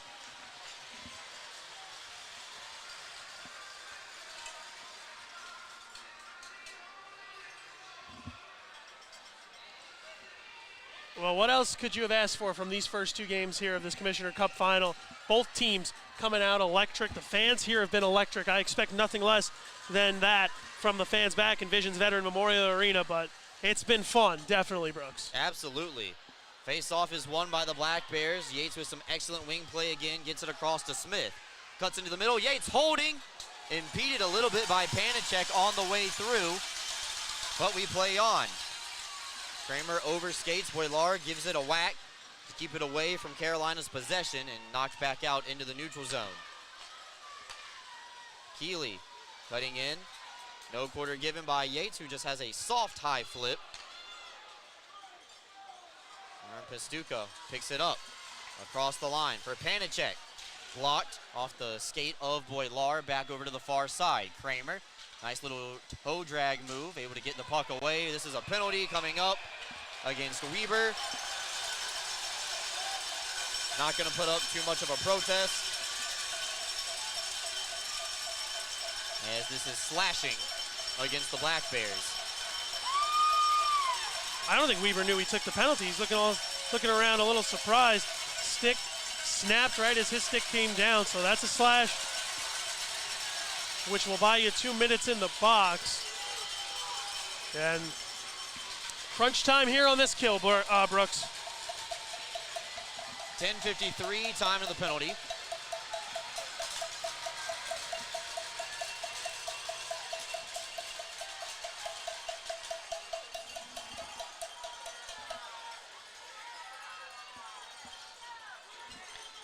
So Kirkby, Thompson, the forwards, Bond and Stone, the defensemen, for the Northeastern Striping Corporation penalty kill.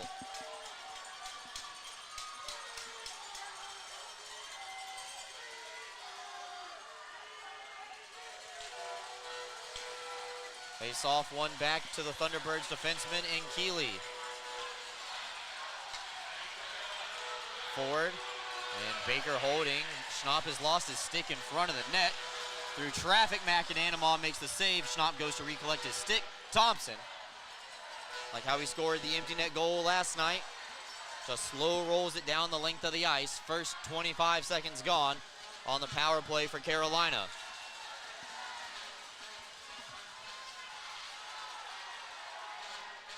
Kirkby gets it gloved down legally.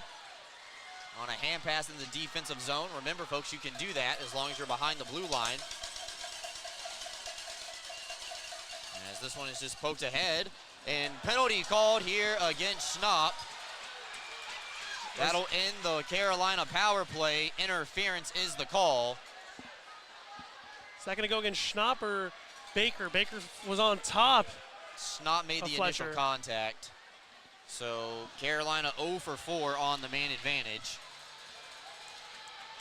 Interference is the call. And if you want someone in the box besides Gus Ford, Dawson Baker, Jacob Schnapp is the one. He creates havoc in front of that net. Doing an amazing job of taking away the goalie's eyes and creating space down there for him.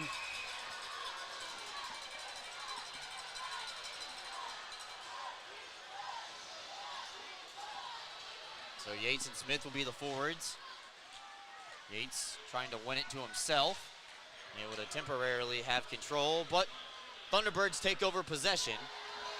So we'll be at 4-on-4 for the next 55 seconds and then an abbreviated Binghamton power play. Lestuco cross ice for Kramer. Yates trying to knock the puck away. Nice sidestepping action by Kramer, trying to get any separation he can from Jesse Anderson. Turnaround bid, got too close for comfort. For the Black Bears, Kramer still with the puck, and he's sealed off by Gavin Yates. Yates has some pressure. He's got some speed. And then stripped away by Kennedy. Kennedy, backhander, caught by McAnanama, and he'll freeze for a whistle with 7:25 left to go here. Third period. 19 seconds, Dan Weber looks to be looking over at the bench to get some orders from Sherwood. I think Coach Sherwood's telling him you're going to come off for a change here after. The Black Bears are going to have just under a minute to work. They'll have about 53 seconds if I've done that math correctly, which very real possibility I haven't. And it looks like they're getting ready for that with Kirkby, Bond, Thompson, and Oliveri out on the ice. Don't worry, that's a next year course. Keplinger tried to push it forward. Held in at the line by Firth temporarily, but Kirkby intercepts. 2-on-1 for the Black Bears. Kirkby with Bond trying to find the defenseman joining the rush. Kirkby back over to the Bulldog. A shot save made by Karpinski. Thompson getting involved. Kirkby's all alone, scores through the 5-hole. A 4-on-4 goal for Tyson Kirkby. Actually, it's a power play goal. Schnapp comes out as Weber skated immediately to the bench for the captain. And Binghamton is up by a pair. Second power play goal of the night. And look at the fans right above. They're having a great time. Flags are waving, signs are showing. And this building's definitely about to blow, Brooks. So Black Bears up by 2. 7:03 left to go here. Schnapp out of the box. Stone on a receiving in from Butita. Rebound. They whack at it. McAnanama made the save. Kennedy now back over to Keeley. Bump up shift for the Thunderbirds now. Kramer getting a couple of whacks from Bond. Bond intercepts the puck and is able to skate it out into the neutral zone. Now Yates cutting through. Kennedy lost his edge, trying to keep up with the speedster from Plymouth, Massachusetts.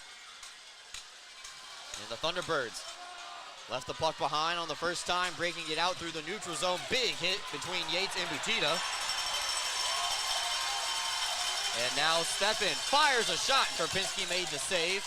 Let it go out of his glove. Yates and Smith go off for a line change.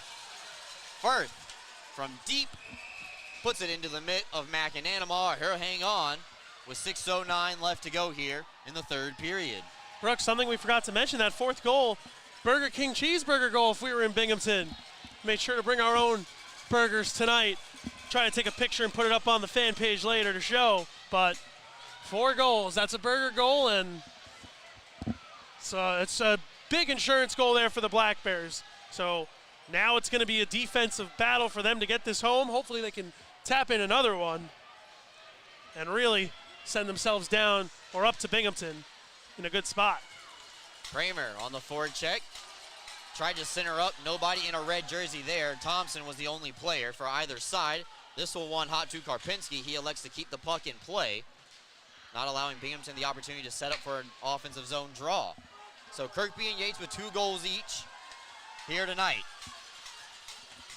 Now Farmer trying to find it in front of the penalty box. We'll settle it down. About 5:45 left to go here in the third period. Thunderbirds go for a line change. Out comes the forward line. Weaver out of the penalty box. Played it around the wall. Keplinger on the intercept. A shot goes wide. McAnanama sees it. And Oliveri able to get a stick to it, putting it back into the corner. Salak starting and stopping, trying to use his size that he has as an advantage over Weaver, but Weaver doing an excellent job of making life extremely difficult for the home team. Boylar wrestling with Ford. Crowd wanting a call, not going to get it. It's blocked away by Oliveri trying to locate the puck. Instead, just fires into the mid of Karpinski. Not a bad play. 5 minutes left to go here in the third period. Sends us to our final media timeout of the night. Black Bears up by a pair here with 5 left to go. You can experience gig speeds with Greenlight Networks. Our reliable fiber connection provides fast, affordable internet, so you can accomplish more in less time. We're expanding coverage in many places in the southern tier, and we want to be your internet provider. Visit greenlightnetworks.com and click on Check Availability to see if we're in your area. Greenlight Networks, fast, affordable internet in your hometown. For discounted name brand clothing and footwear for the whole family, Homer Men and Boys Store is the place to shop. In business since 1951, our woman-owned family business is known for treating their customers like family. And there's nothing more important to us than backing every sale with friendly service. Come visit us to see the largest pair of jeans in the world. Come see what we have for you.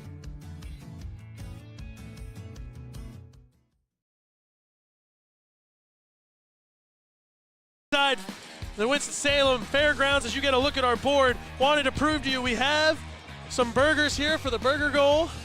Bought myself a nice pack today, and thank you to all the fans that dropped this off. There's Brooks, there I am. Say hello, Mom. Hi, Mom. And here we are. You get a good look at the booth. It's been great. Brendan Riley's been awesome to us here in Winston-Salem. Hospitality from the South, definitely all it was hyped up to be. Oliveri off the draw, sent Clay Keeley flying. Stretch pass over for Ford. Waiting for some friends. He drops it back for Keplinger. It's blockered away by McAnanama. Ends up in the same side corner.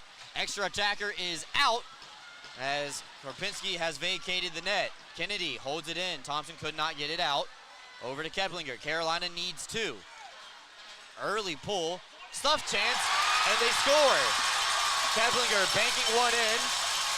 Off the mask of McAnanama, and it's an extra attacker goal for the Thunderbirds. Yeah, it was an early pull, but it works. It was a smart move by Coach Harrison. Brought his goalie to the bench, a team that hasn't had much luck with the extra attacker when it came to power plays, gets on the board 6-on-5.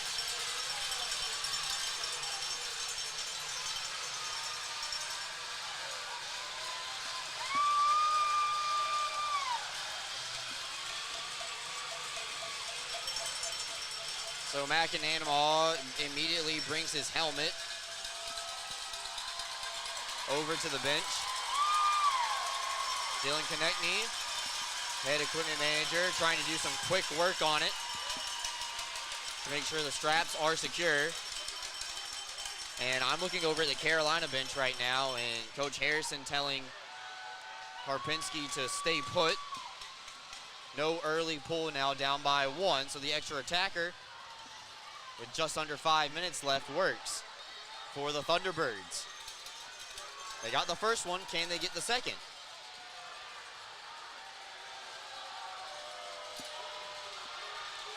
Serious problems here with McAnanama's helmet. Wonder if they did more than knock the strap off.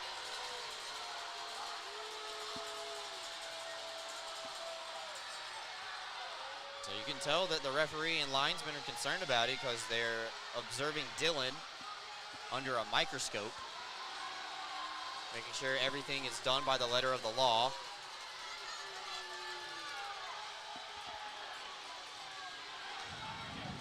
Number one priority is safety, Brooks, so making sure that helmet's on. McAnanama sees some very fast shots off some of these sticks. Gus Ford has one of those fast shots that you see only on a couple players. Don Oliveri, Connor Smith, too. So, McAnanama gets a new helmet. This is Nolan Egbert's helmet. Mixing and matching.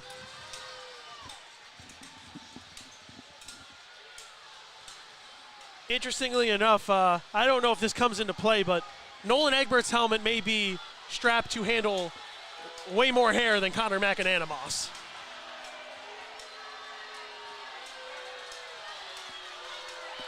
If this one doesn't work, does he try Cavalieri's? I don't think Cavalieri would give it to him.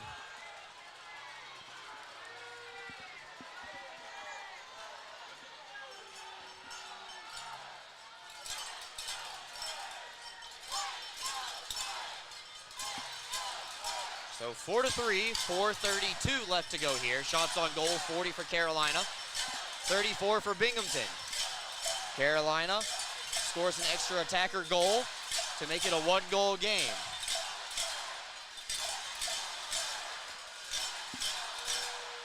Well, McAnanama's helmet made it almost through the entire season. Just these last few games here is where it gave out. I don't think this will be a change for the rest of the game here with this helmet. I think that equipment manager Dylan Konecny is going to keep working on McAnanama's until he gets it to hopefully where he can use it, and then I'm sure he'll switch back.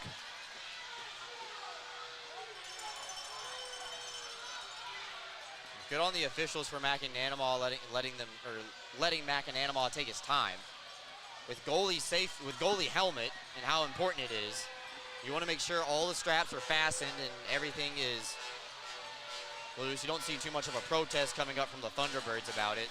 They use this to give everybody some rest. So, and while all that was happening, McAnanama will give Egbert back his helmet and put his back on.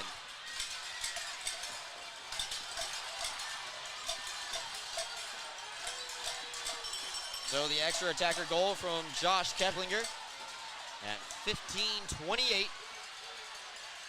That's his 10th postseason goal in his FPHL career. Oh, I think he put the Egbert helmet back on.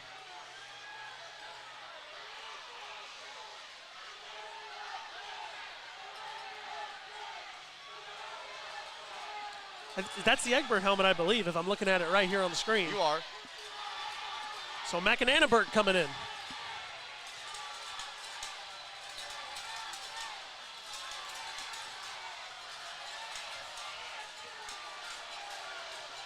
So McAnanama, center of the stage, under the spotlight here, with a hockey assist from Nolan Egbert. Puck is dropped, officially back in play. Yates chops at it, along with Smith. Yates will now skate in, holding for a shot blockered away by Karpinski. So Thunderbirds trying to muscle Yates off of the puck. Puck held in by Stone, rifles one on target, and Karpinski had to make the save. As soon as Stone shot that puck, Panicek flew out of the zone, looking for a stretch pass and a breakaway. Yeah, they're going to cheat defense for offense here. They're going to take chances, down by one with 4 minutes and 9 seconds to go, and it looks like we're going to try one more time with this McAnanama helmet. Not too much to woo about. Carolina was changing. Yeah, and the fans are upset, but I'm sure McAnanama's a little embarrassed too. This isn't something he necessarily likes. Oh, C-Mac's not embarrassed. He's a great guy on and off the ice. C-Mac is a real good guy, real nice, always so friendly, but he's better than I would be so embarrassed if that was me, so good on C-Mac. Now he's got his helmet back. As the Thunderbirds with control of the puck, 4 minutes left to go. Played around the wall, Bond and Keplinger doing battle. This one Shot down, and no icing, says the linesman. Letting the boys play out here under 5 minutes left to go. Healy now ahead for Kennedy. Coming across the line, lost the handle on it. Thompson took a whack at it. Second try, hops up into the air. It's still in the offensive zone, and Stone does skate it out. Ahead for Oliveri, he crosses the line on sides. Tries to play one off the wall for Stone and get a friendly bounce. That time not too friendly, and Stone makes a break over to the bench. Going to see a lot of the Gus Ford and the check line here. I think that we'll see those two exclusively as this game heads near the last few minutes. So Weber pulls it out of the corner. He's got some time and space. High aerial flip over the hand of Pastuca, and icing against the Black Bears. 3:06 left to go. Coach Harrison sliding Pestica back to the defensive slot. That's going to give him another forward pretty much with that offensive, defensive-minded player in Yuri Pestica being able to play that 200-foot game. So still a goaltender in the net for Carolina. 5-on-5. Panicek tries to win it back. Oliveri was trying to read the play, making sure that Pastuca could not get a one-timer off. Boylar sealing off Panicek, taking some seconds off the board. And this one poked away and does get out into the neutral zone. Thompson over to Oliveri, plays on sides, fires a slapper. This is everything but Thompson over to the rebound. Able to still get it deep, where Pestica takes over with 2:39 left to go. I think Krapinski's going to start looking over to the bench now. Yep. There he goes. Waving his hand, and the net is vacated for Carolina. Farmer lost the puck at the line. Anderson trying to play it around the wall. Nobody there for Binghamton. Salak settling it down. Panicek had a one-timer bid denied. Now a skate race for Connor Smith. Can he get there in time? He fires and blocked by Ford. Net is empty for Carolina. Kirkby takes a whack at it. Smith staying in on the forecheck, making life extremely difficult for the T-Birds. Finally picked out of the corner. Under 2 minutes left to go. Carolina goes for a change. They have some tired bodies out there. Farmer off the wall. Anderson throws it right back to Farmer. Glove down by Kirkby. Yates holding. Smart play by Yates to double that one back and not risk a turnover. Kirkby sends it down the length of the ice. Linesman said it was tipped. No icing. Everybody gets set up. Defensive stand here for the Black Bears with 90 seconds left. Keplinger back into the zone. Off the wall, same side, dump in. Fitzgerald trying to get it over to Kirkby.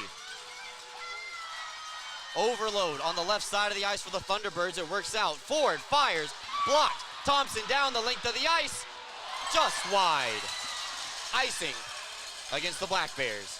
Well, Brooks, while we have some time here, I just want to give a special thanks to our cameraman, Gary, for making the trip with us, doing a phenomenal job down here.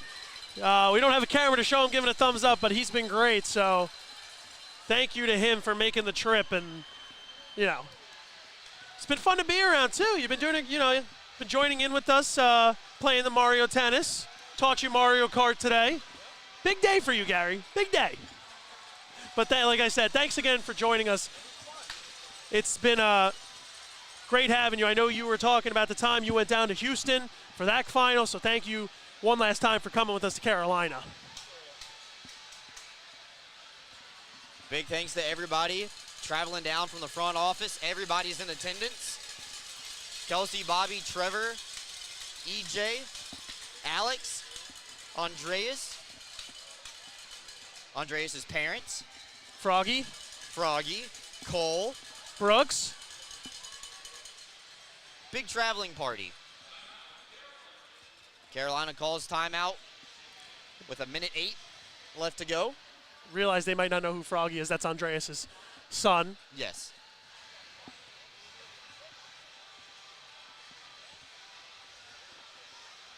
Aiden and Jeets. Yep. John Brown making the trip. This, like you said, Brooks, was a full team effort down here. Everyone showing up. And who could blame them with the weather that we had yesterday? The fun hockey games we've had, the importance. It's been great.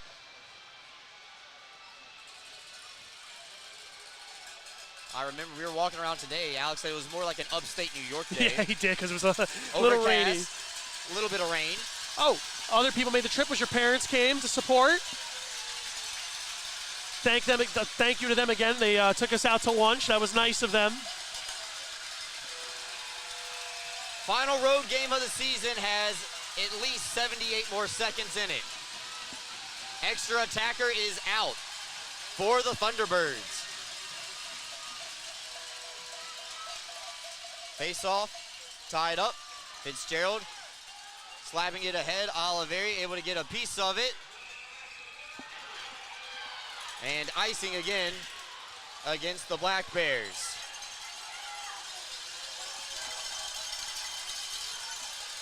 Took 10 seconds off, 58 seconds left to go.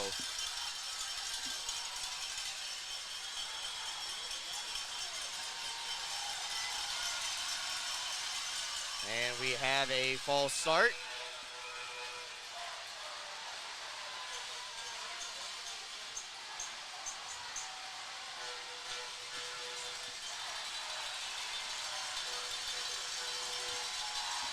Anderson, Salat getting really acquainted with each other. Oliveri plays it off the wall, and this will nullify icing as he will be the first player down there.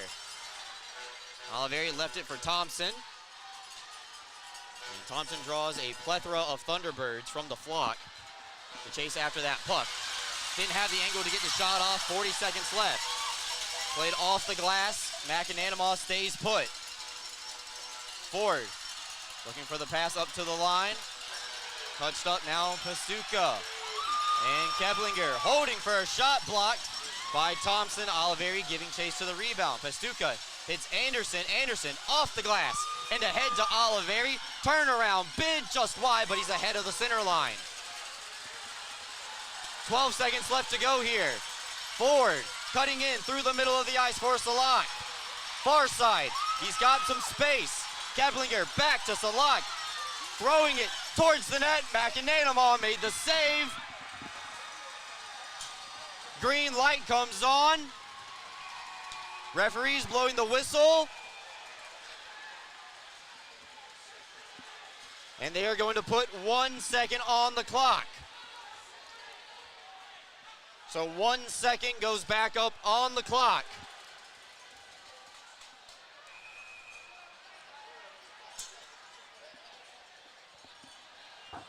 So Carolina with the extra attacker comes out onto the ice. Binghamton already celebrating. And the officials are going to ask Binghamton to remove some players from the playing surface.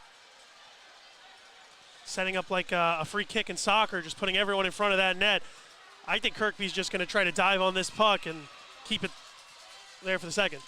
Kirkby does block it, and that is the end of the contest. Binghamton wins 4-3, and they take a 2-0 series lead in the Commissioner's Cup Finals. The trophy will be in the building Friday night for Game 3 of this series. Black Bears win by a final score of 4-3. And you can bet the excitement throughout the city this week is going to be electric. Get ready, fans. Your Black Bears, they're one game away from the ultimate goal. One more win. Job's not finished yet, Brooks, though.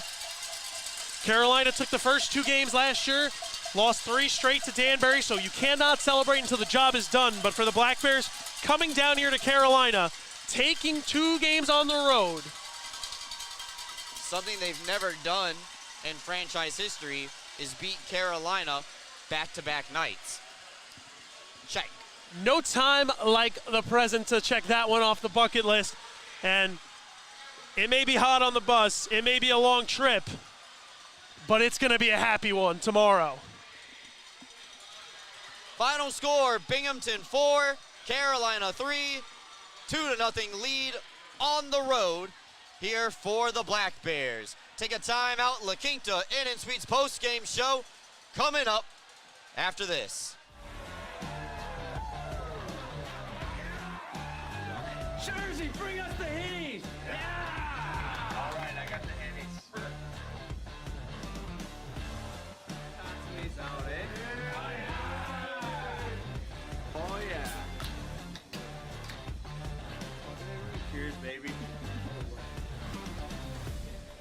like that calls for a real celebration. Oh, yeah. Getting your hands on an all-new CF Moto side-by-side or four-wheeler is now easier than ever at ExciteMotorsports.com. Purchase your next power sports vehicle with our new, easy, and quick online buying experience. Browse inventory on ExciteMotorsports.com. Buy, get approved for financing and e-sign online right from your phone. Ride, have your new power sport vehicle delivered to your home the next day at no extra charge. Browse, buy, ride. Fun starts here at ExciteMotorsports.com.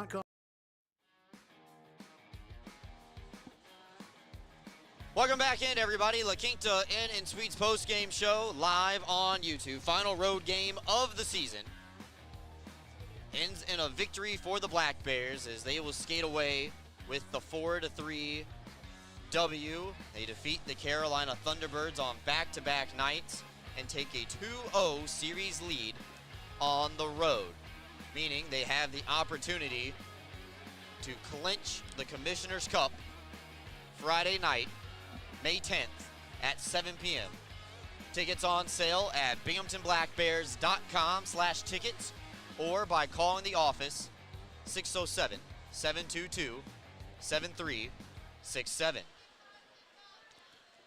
What do you think the city's going to be like when we get back? I think they're going to, the energy, the excitement is going to be just so fun. I expect a lot of calls on Monday morning for tickets. What do you think, Brooks? Absolutely. I feel bad for Kelsey and Bobby. Yes. I feel bad for my voice right now, but we're bounced back. How do you feel bad for you? Like, you feel bad for yourself? Sometimes. I'm a self-deprecating person, Cole. You ought to know that by now. I'm also a Brooks deprecating person. Deprecating. That's okay. Remember to enunciate. Yes. We're teaching that next year. So Binghamton wins 4-3 here on the road. Taking a final look at the stats brought to you by Columbia Mutual Life Insurance Company, protecting families in the southern tier for over 140 years. Binghamton outshoots Carolina in the third period, 19-10. Game total, though, still favors the Thunderbirds, 41-36. But each team scores one goal in the third period. Carolina did get an extra attacker goal. Binghamton does not get the empty net goal this time around. So it results in a one-goal affair, but the power play goal from Tyson Kirkby ends up being the game winner. He had 3 points here tonight. As you see a Star Wars Tyson Kirkby jersey here on International Star Wars Day. The force was with Binghamton tonight as they willed their way to victory in that final 20 minutes. Kirkby with 2 goals and an assist. Gavin Yates also with 2 goals as well. Taking a look now at the power plays, Binghamton finishes the night 2 for 4, 50%. Carolina 0 for 4. They are yet to score a power play goal in the series. So special teams being a big factor tonight. Yeah, special teams was the name of the game tonight. Black Bears penalty kill was sensational. The Thunderbirds had their chances, but the Black Bears were stronger. And who else to look to than number 72, Connor McAnanama. Connor McAnanama, stellar. His helmet, not so much, but he was sensational. Hey, excellent work by Dylan getting that quickly repaired. Only missed about 15 seconds of game time wearing Nolan Egbert's mask. Also, big shout out to Nolan Egbert offering his helmet up for the Black Bears netminder to use. Taking a look at the Rocco J. Testani, 3 stars of tonight's game. From the Thunderbirds, a 2.9 for Yeri Pastuca. Anybody on the check line could have been a star. They each had 2 points. Goals, assists, any combinations. Gavin Yates, the 2nd star with 2 goals for the Black Bears, and the 1st star with the game-winning goal and an assist. Tyson Kirkby gets his first 2 of the postseason. He's now up to 9 points in the second half of the season, being the postseason. Regular season first half, postseason second half. And Yates up to 14. Now he leads the entire postseason in points. So Gavin Yates, like I've said a few times, already has a Commissioner Cup in his pocket, was the MVP that year, so he knows how to be cool in the situation and how to show up in big times.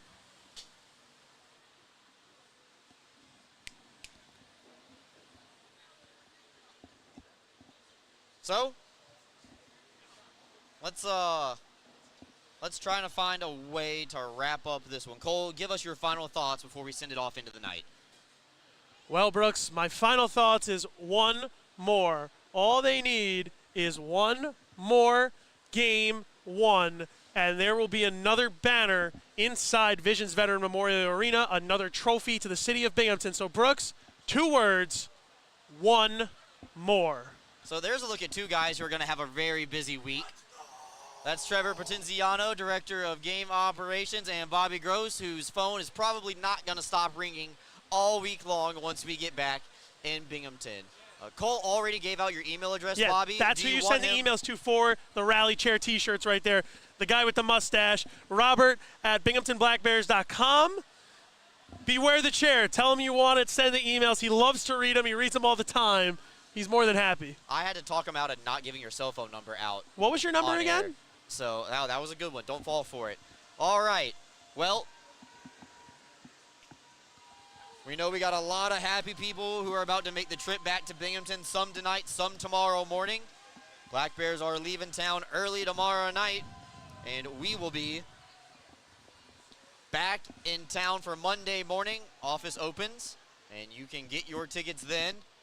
Expecting a sellout for Game 3 on Friday. 5 Beauties will be providing rally towels. The Mac 11 Foundation will be providing pom-poms and some cowbells for some fans as well. Wouldn't hurt my feelings if I don't ever hear a cowbell ever again, but I'm going to be glad that people in Binghamton will be having them as well. I've already been told a big contingency of Carolina fans will be coming up with the Thunderbirds Booster Club as well, so we want to welcome them with open arms, just like they did with us down here in Winston-Salem.